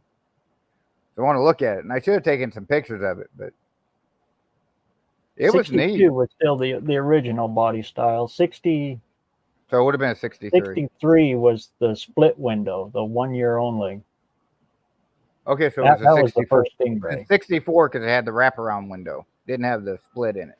Uh-huh. But yeah, it had the little looks like 8-barrel carburetors and the mechanical fuel injection on it. Oh, Hillborn. Yeah. Oh, okay, yeah. The Rochester one's kind of a weird looking thing. Big Is box. Yeah. Oh, okay.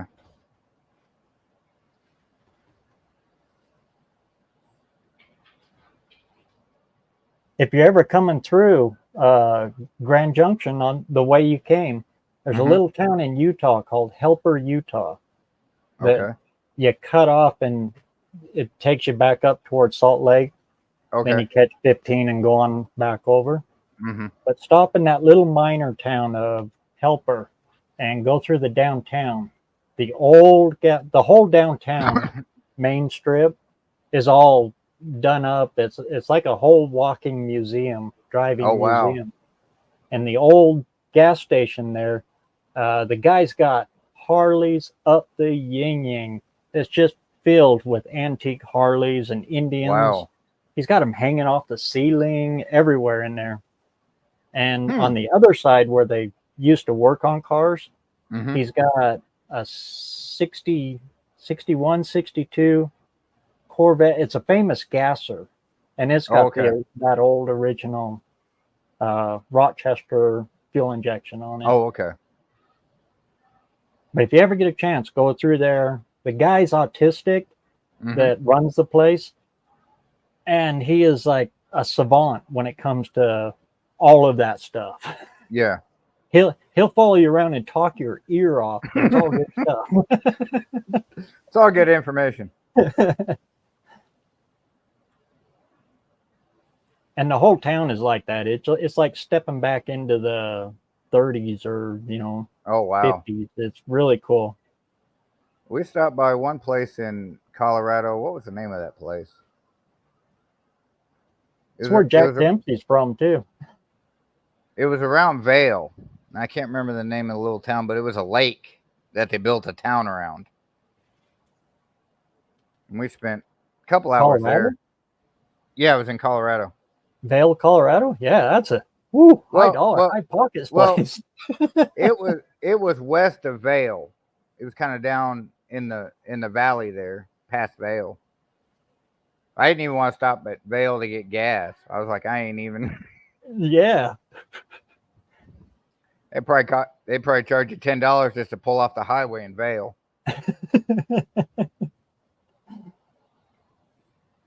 But heck, it was nothing but apartments. We're driving through and looking at it. It just looked like all apartments going through Vail.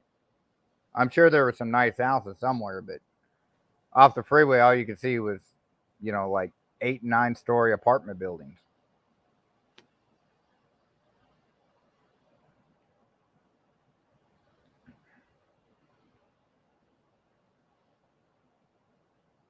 I had a Porsche 6 in my Baja. It would wheelie in first and second. Yep. Yeah, that's the way Matt's did. He could hit that on dirt and he'd pick the front end up.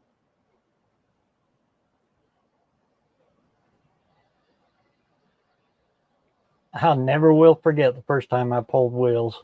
Oh, that is it kind of makes your toes curl all the way up into the back of your throat. Oh. Well, when I was Mine younger, was a Mazda though, Mazda rotary.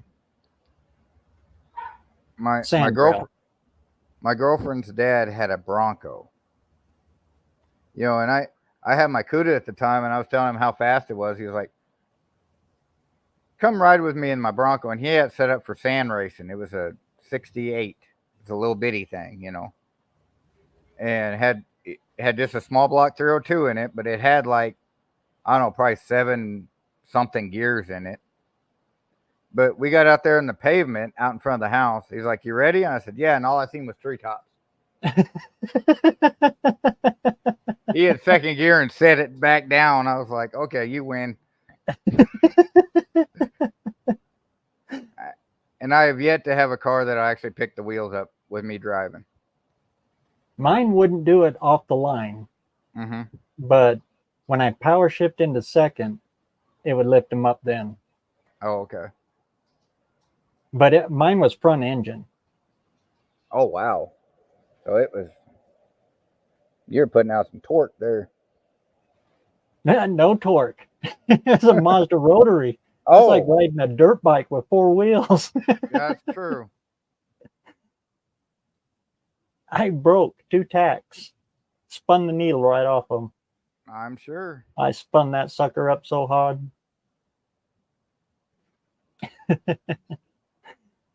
I still talk to that guy every once in a while up there, and he's in East Tennessee.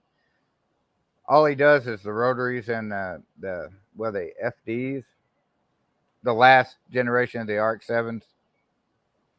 He builds those for people, and his car is a 4-rotor turbo, and that thing is just insanely fast, and it'll rev to where it hurts your ears. Oh yeah. Oh, good Lord, yeah. They will too. I don't know. The tack didn't go that high, but I imagine I was hitting about 15. Oh, that, yeah, for a rotary, that ain't. 1,500 RPM. It just, and like you said, it is, it's violent. The noise is so loud, it vibrates your retinas. Mm-hmm.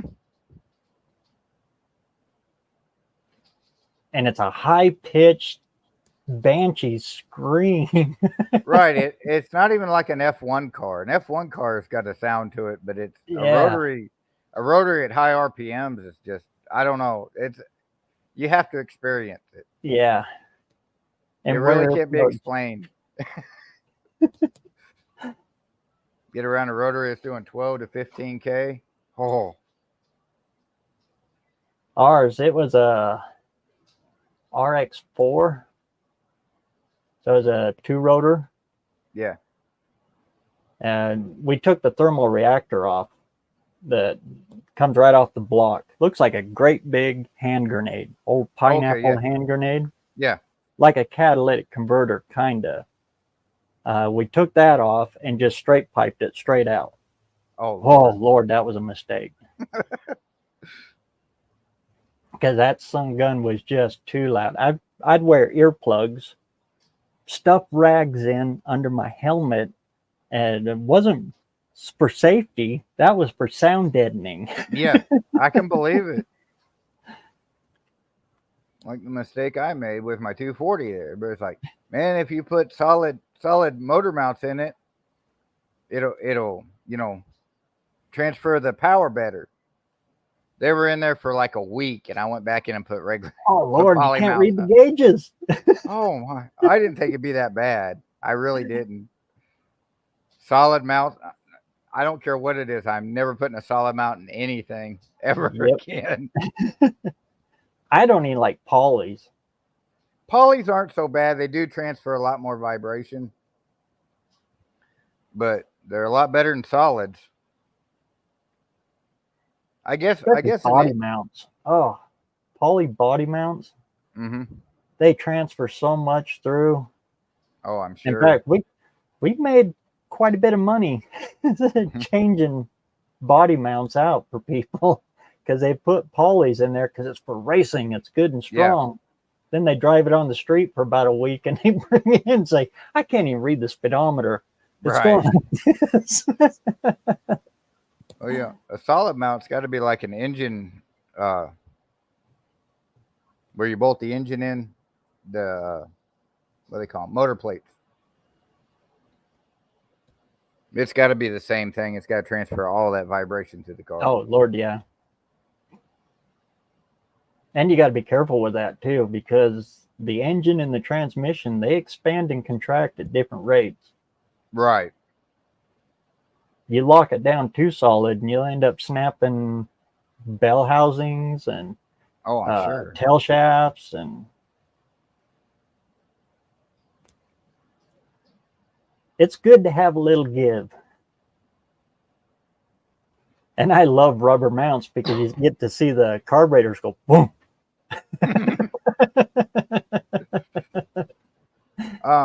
Question: Are you gonna come to No Name this year?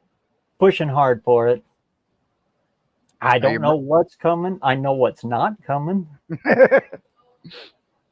That 58 that's sitting in the shop that I've been too lazy to get back on. There ain't Well, no way I could, even if I spent every day 10 hours a day out there on it, it wouldn't be ready. well, this will be the last year that I'll bring old Red with the 408 in it. I'm going Hellcat after No Name. Oh, really? You're going to step up into the modern, huh? Yep. And I'm probably, if I don't get the 5.7 swap for Betty, I'll probably put the 408 in Betty in the black truck.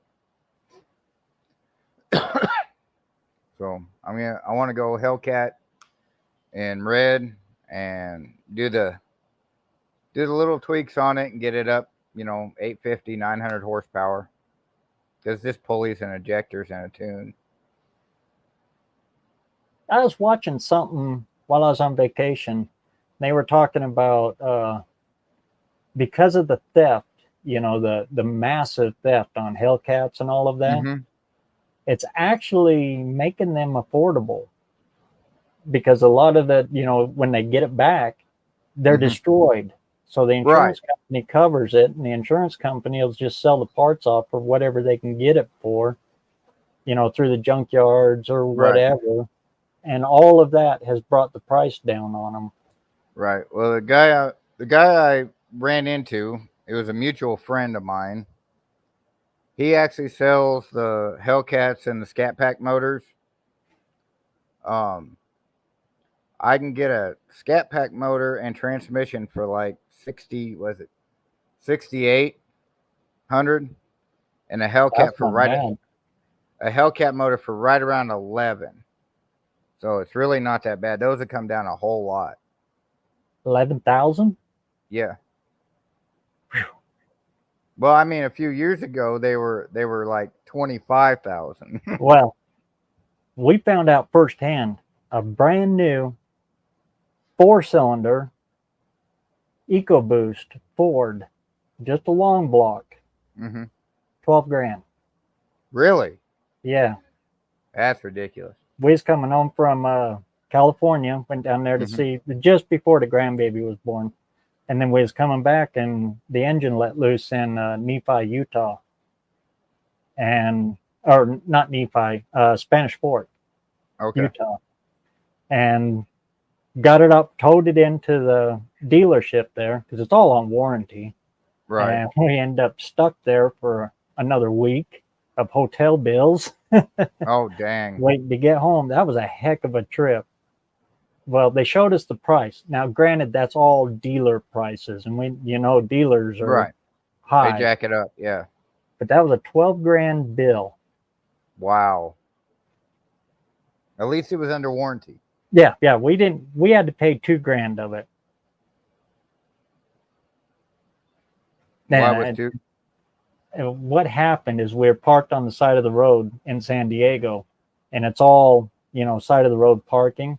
Somebody backed into us and hit us, and it punctured the intercooler, took the intercooler, and started the radiator leaking. We didn't notice it because it wasn't even enough damage to bend the license plate. Wow. I didn't notice it until it was coming off the tow truck. And I was, whoa, wait. This is broke. What the hell? So it's almost like somebody had like a tow ball on it and backed into it and got up underneath it. Something. But those rubber bumpers, they just popped right back out. Right back out, yeah. Luckily, they warrantied it. I'm glad. We'll knock on wood. But I could not believe that. A 4-cylinder Ford EcoBoost. 12 grand was the bill. That's wild. The 2 grand is we had to pay for was the intercooler, and then it broke some of the grill, and they put a new grill piece in. Okay. But all the pieces were still there. Yeah. But they were broke, so yeah. At least the majority of it you didn't have to pay for. But that was a 4-cylinder, 12 grand. You're talking 11 for a Hellcat? Yeah. How many horsepower you get out of a Hellcat? Well, I mean, if you do it right, you can get almost 1,100 out of it. Yeah.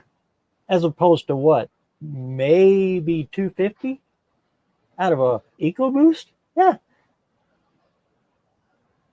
You know, I'm kind of curious about, speaking about, they're coming out with that Hurricane engine. You know, the straight six twin turbo. And they're saying like the top tier is supposed to be like 540 horsepower, right? I'm really wanting to see what happens when the aftermarket gets a hold of that thing. The problem with this new stuff, though, like the EcoBoost, they got nothing on the bottom. It's all at the top. Right. Yeah, you ain't got you're getting away from the torque. Yeah. So yeah, I'm really glad I bought my truck when I did, because this is the last year you can get the 5.7 in a truck. The rest is all going to be that twin turbo 6-cylinder. Yeah. The V8 is gone. Yeah. And new stuff. They're aftermarket companies still going to be throwing out. Good heavens, you can still buy a brand new small block Chevy.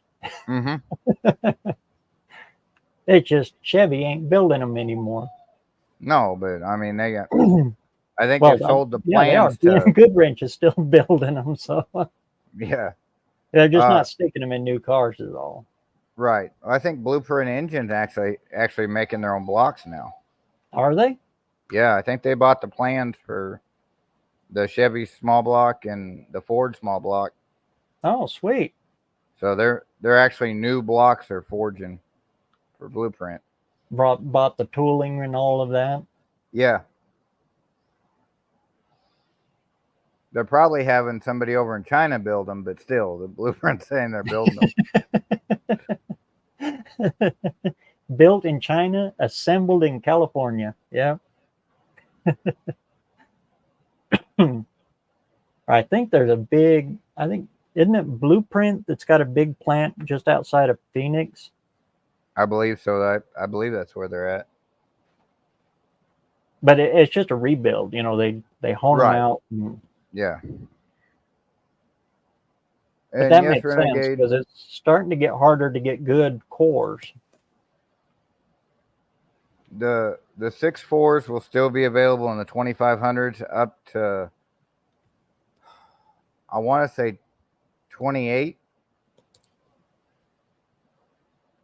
Yeah, and the Hemi's going to be around, or not the Hemi, but the Cummins is going to be around forever.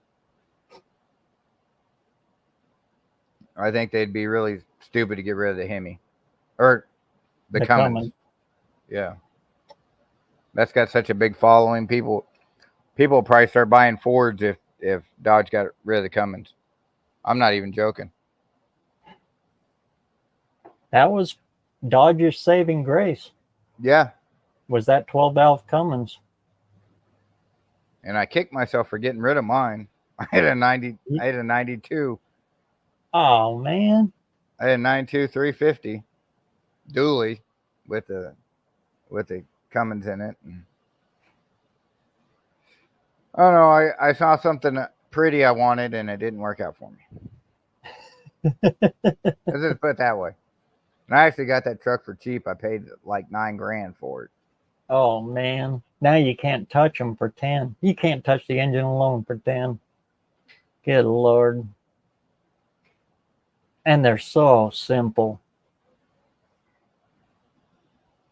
I had an 01, the first generation 24 valve. Mm-hmm. The one that only runs off, 4 wires? Yeah. That it runs off of.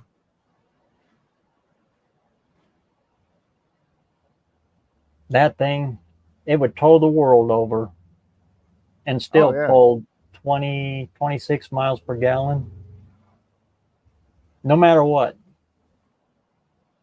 loaded ultra heavy or just rolling empty. That's what it got.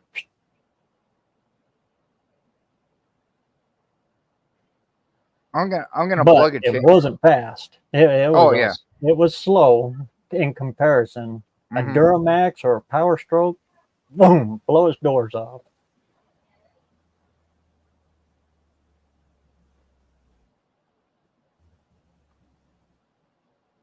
But it Real was a quick. manual, not an automatic.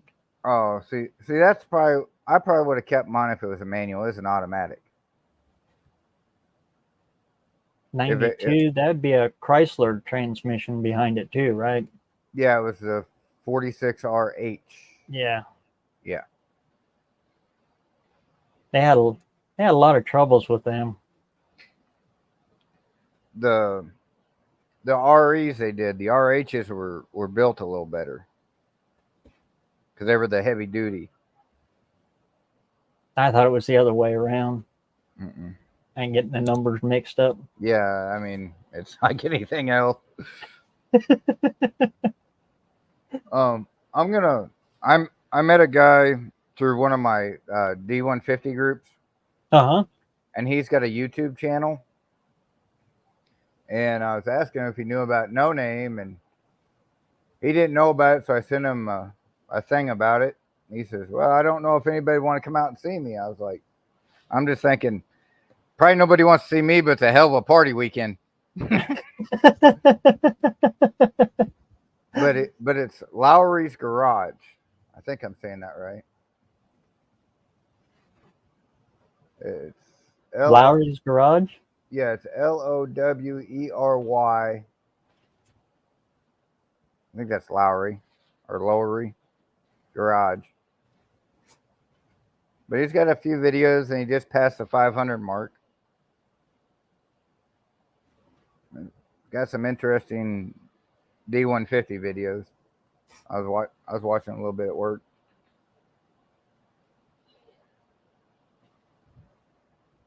After towing with a Hemi, I'd only use it as a grocery getter. Oh, Lord, you were towing heavy with that Hemi. Great big old camp trailer. Coming back from Seattle. Wow. Towing heavy. There is no gasoline engine. No. If you're going to go heavy, diesel all the way. Yeah. No matter what brand you have, get a diesel if you're gonna be towing a lot. Yeah. Like my new truck, it says it'll tow 11.5. So that's more than all. That's more than I'll ever need. Yeah. I mean, because like I probably only be towing red or something like it, and red weighs about 36, and a trailer's about 25. So I'm halfway to my tow rating anyway. So it won't even think it's back there, I don't think.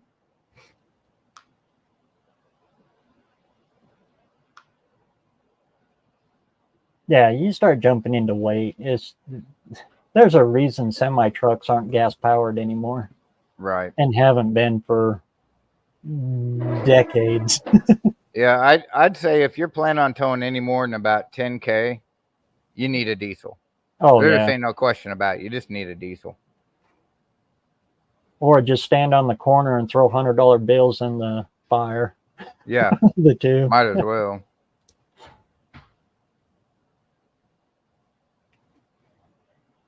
But I'm going to jump off here. It's great seeing you, Travis. Yep. I just wanted to make sure everybody knew I wasn't dead. I know I hadn't made a video in forever because I've been so busy and everything. So I haven't either. My video count is way low. Well, I'm working on a series for the summer. My neighbor, he passed back, what was it, October, I think?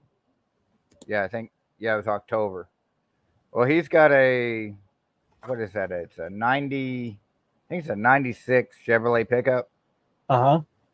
And he had somebody, OBF? Yeah, he had somebody put a motorhome 454 in it. Uh-huh. And it's all stock 454. But it needs some brakes and stuff like that. Well, his son wants the truck, but it's not roadworthy. So I told him, I said, I'll bring it over to the house and I'll work on it, and you can just buy parts, and I'll get it roadworthy for you, because his son isn't very mechanically inclined. So I'll probably do that for a video series for this summer. Oh, cool. And then what I might do is, to help him out, see if maybe people want to donate parts. I don't want any money, but if you got parts that I need and you can donate them, I'll accept parts, but I won't accept any money. Way cool. So it does run. It's sat on the side of the road for years. Yeah. Well, Mr. Dave, he was 84 when he passed. And he still got around pretty good, but he didn't drive the truck a whole lot. And it sat up a lot, so I'm sure it's going to need new calipers, discs, pads, maybe a master cylinder, because he said the front passenger side tire was locking up on him every once in a while. Oh, yeah, probably caliper then. Yeah, so, go ahead and just do the whole thing. Not really go through the engine, but give it a good tune-up, make sure everything's working right on it. What year? 90? It's a I want to say it's like a 94, 95. Is it fuel injected or carbureted? Well, the 454 is carbureted. Oh, okay. It's probably a 70s 454 is what I'm guessing. He said it came out of a motorhome. So so it's nothing Hopefully special. they got a different tank in it. That's something to look for when you go to get into it. Mm-hmm. Make sure it's got a different tank in it. Otherwise, they're pushing through the stock fuel pump. Right. And that's what, 40 at idle, 40 psi at idle, something like that. But I think it's run through the mechanical on the motor. I know that because I changed that piece of fuel line for him, because it was okay. old, cracked, and leaking. So I changed that for him. That's the same one that I had to put the starter in twice. Remember me telling you about that? Oh yeah. When I put the wire on the wrong side? Yeah. 30 seconds. Yeah. You remember that. Yeah, it's that same truck, so. But I got to go over and talk to Miss Anita and find out when I can get it over here to my house and get to working on it. I got some time. So, but I want to bring it over here because all my tools are here. And it's just they just live kitty corner from me, so it won't be that hard to get over here. So, but that's going to be my summer project, is that, because Red's ready. I still got to do some nitrous pulls on it, but if I ain't got the nitrous sorted out by no name, it ain't no big deal. It runs hard enough without the nitrous. Ah, heck, if nothing else, you can bring your new toy. Yeah. See what that little pickup will do. Well, it'll come up there anyway, because that's what I'll tow with. Yeah. So. And it's got the cool little auto 4-wheel drive on it. So you can click that, and it doesn't even spin the tire. If you just slam on it, it just takes off. It's all-wheel drive. It just goes. Probably not good on the transfer case, but I don't care. Yeah, it's on warranty right now, man. Drive the hell out. Oh yeah. You want to break it right after 100,000 miles. Right. Well, see, you want to break it because it's got 70,000 mile warranty on it. So I want to break 70? It about 60. Yeah, I want to break it about 65. Tear the whole drivetrain out of it. Get that replacement and take care of it. Replace it all, and then you start all over again from scratch. Right. Exactly. But anyway, guys, be looking for videos. I'm going to try and get to making some videos here soon. And BareRose has been great talking to you again. I just happened to see you online, so I was like, I'll jump in and talk to you. Cool. Yeah, great seeing you, man. Oh, great seeing you. Well, take it easy. I'll catch you later. Look forward to those videos, man. All right. Catch you later.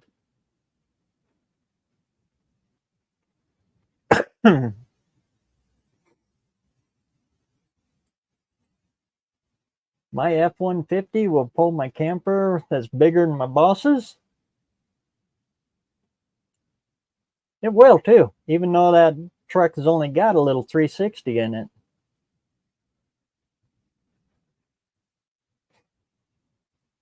Where it comes to play, though, the biggest advantage of diesel is the fuel. You save so much money with a diesel. We had a 454 in a 74, 75 crew cab. That thing would tow anything that you could afford to pull because it would suck the fuel. Just like my dad's 1-ton that's got the 460 in it. It's the only thing that he's got that's a gooseneck fifth wheel. Does either or. But using that thing, yeah, she's awful thirsty when you throw a load on her. Got enough power that it'll pull anything you put on it. It's just hard to feed it with them $100 bills as you're going down the road. You just can't beat a diesel for towing. Diesel costs a little more, but you don't use as much of it. That old one Dodge I had, it was not a crew cab. It had the suicide half doors in the back, full size, full 8-foot bed. It was a heavy 3/4 ton, so it had the 1-ton rear end with just the singles. It wasn't a dually; it was just the singles. Running with that first generation 24 valve, like I said, it got amazing mileage, carrying double trailers up and over the mountain passes here. I helped a friend of my dad's move from here to Spring City, Utah, which is in the middle of Utah. So you got to go up and over the passes to get into Utah, and then you got to go over the Wasatches to get into Spring City. Big, heavy-duty passes. And that thing got 26, 27 miles to the gallon, packing 2 trailers. He was moving his shop. He had a chimney and fireplace business. So both those trailers were just loaded full of brick and fireplaces and all kinds of stuff. I was loaded hard on 2 trailers. Run it down there, and he was following me with his truck. He had a Power Stroke Ford, and he had to stop and get gas. Me, I used a half a tank all the way there. It blew him away. He said that ain't right, because he paid for my gas going down. I had to pay for my gas going back, which is the reason I only helped him move that one run, but I ain't going to talk about that. But when we got there and he was putting fuel back in my truck, he said, that can't be right. You got more fuel than this, right? I said, no, that's all it takes. And right after that, his younger boy ran right out and bought him one. Same exact year, same exact truck, except for his had a flatbed on it. Somebody had taken the bed off and put a flatbed on it. Like I said, identical trucks, except for his had the automatic. And he was lucky to get 20 miles per gallon out of it because of the automatic.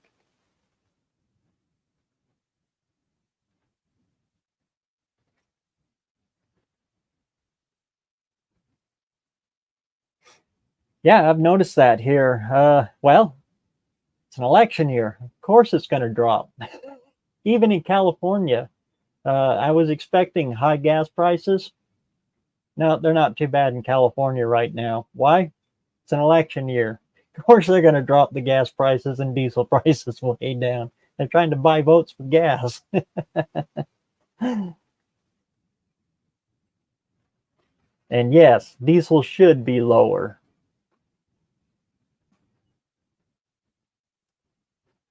Great seeing you tonight, Renegade. Thanks a million for stopping in.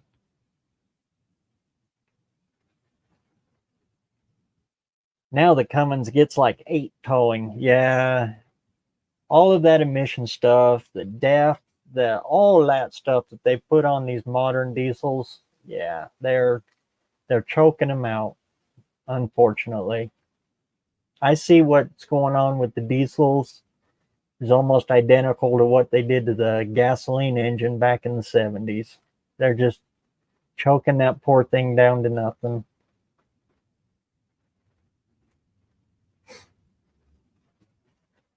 And I do blame the coal rollers for that. They just stuck their middle finger in the faces of everybody for so long, rolling coal through intersections and all that, yeah, they caused all this. Or they accelerated all of this. Too bad.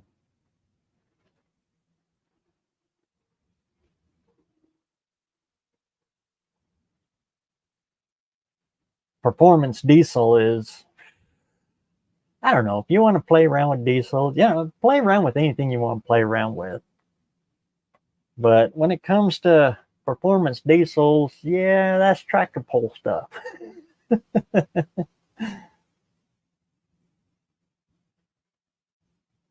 A diesel engine will never compete with a gasoline engine in a drag race. But a gasoline engine will never compete with a diesel engine in an all-out towing race, tractor pulls and all that stuff. Doing a flyby, need to get campfire going. Holy cow, all right. Have road brush trimmings to burn. They refuse to go in the garbage bag. I've got mountains of that stuff to do myself. Oh, Lord. In fact, I've waited too long now, and I'm afraid I'm going to have to wait till next year to burn it. We're starting to dry up, and around here, yeah, you got to be careful when lighting a brush fire.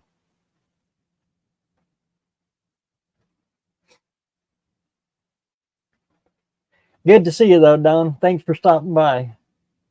They have a new Korean barbecue and hot pot place in Pocatello. I told your wife about it. Oh, sweet. She likes the Korean barbecue.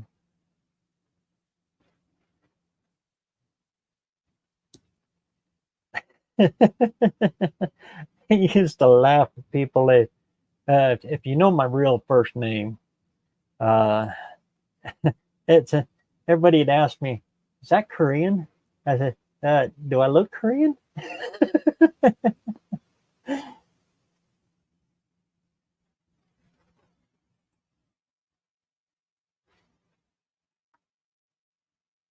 I went EV. I seen your video on that. Got you one of them Milwaukee weed eaters, and bought. That's a good little buy. That little 3/8 impact. They're so dadgum handy. They're tight enough you can get them into tight little spots. I use the heck out of my 3/8 impact, probably more so than I do my 1/2 inch. Yard work got lacking. I fixed it. Looks much better. I still got mountains to do.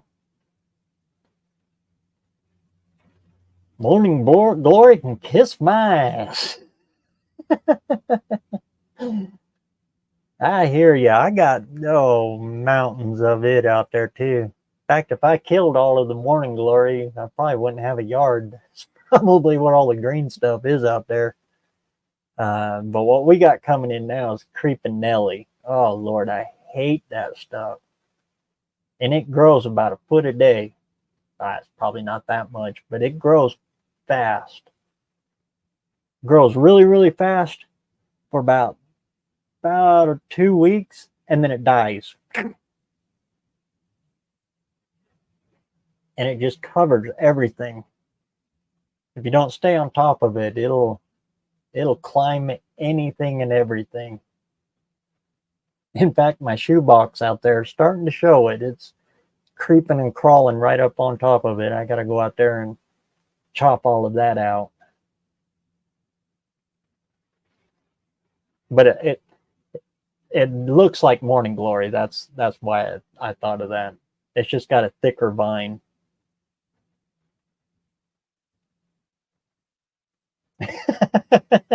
She looks Korean. Nah, she's Cambodian.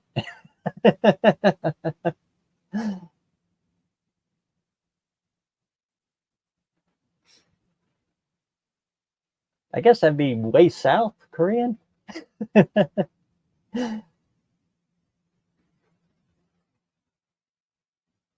You got it with a 6 point for $120. Not bad. Not a bad buy at all.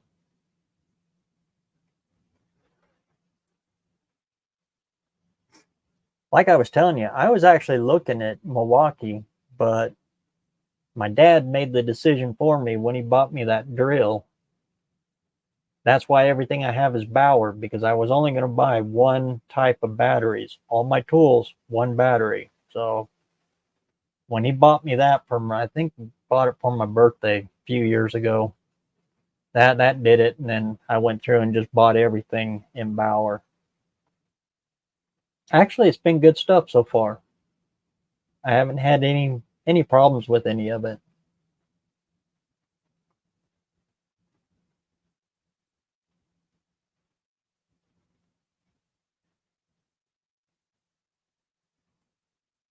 Catch you later, Don. Say hi to Wendy for me.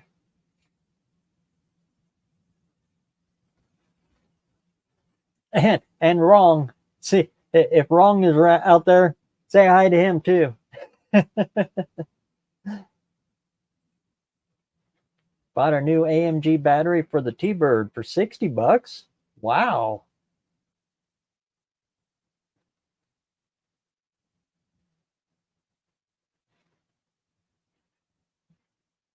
I got tired of maintaining my two-strokes. I got a brand new two-stroke, regular, I think it's a Weed Eater brand. Bought it at Walmart quite a few years ago when they were doing their clearance, in late fall when they're making them way for Christmas decorations. I picked it up brand new for like $40, $30-$40. And I used it once. It's got one of those cartridge stringer kits things. So you don't restring it. You buy another cartridge that's got the string in it. Probably why it was on clearance. Uh-oh. Lost internet there for a little bit. That was weird. It's not storming out there. Something's going on. But anyway, that thing is brand new. It's only been used long enough to burn up one set of string out of it. And I can't get the string cartridges anymore. They discontinued them. So I got to figure out how to take that off. And I got an old Toro. I want to see if I can get that to adapt to that Weed Eater brand. There's nothing wrong with the Toro, except for the little gas feed that goes into the tank to pull the gas up and into it, like a chainsaw and all that. The rubber line is deteriorated. The little tank is deteriorated. It's an old Weed Eater. And I don't want to fix it. So I want to take that head, put it on the old Weed Eater brand one, and see if I can get it to work.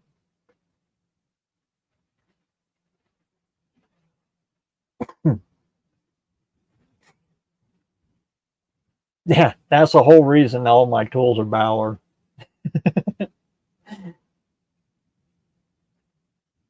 nothing worse than trying to chase, okay, this battery, no, okay, no.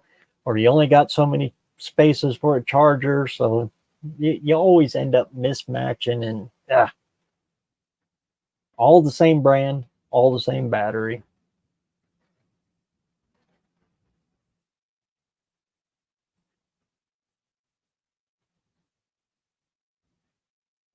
Next, you'll toss the torches and take up stick and MIG.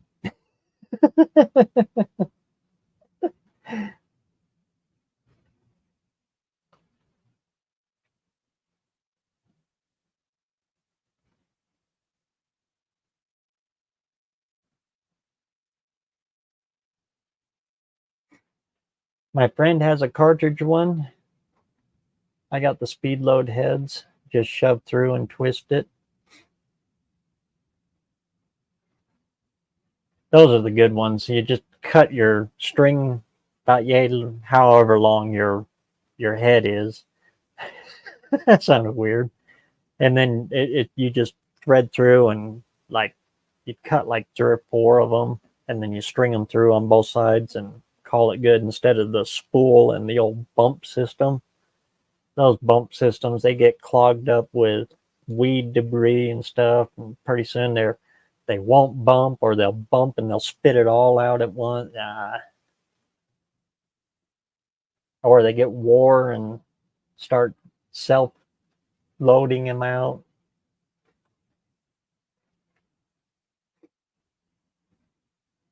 Well, with that, we've been on about 2.5 hours. I think we'll go ahead and button her up for this week.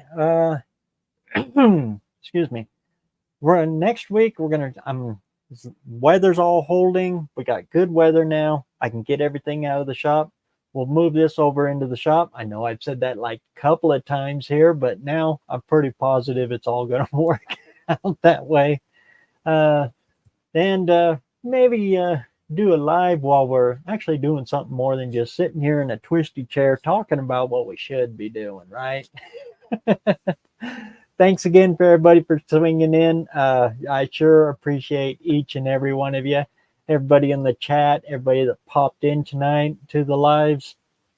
And get out there and get some metal hot. And we'll all catch you next week. Thanks again, and we'll see you then.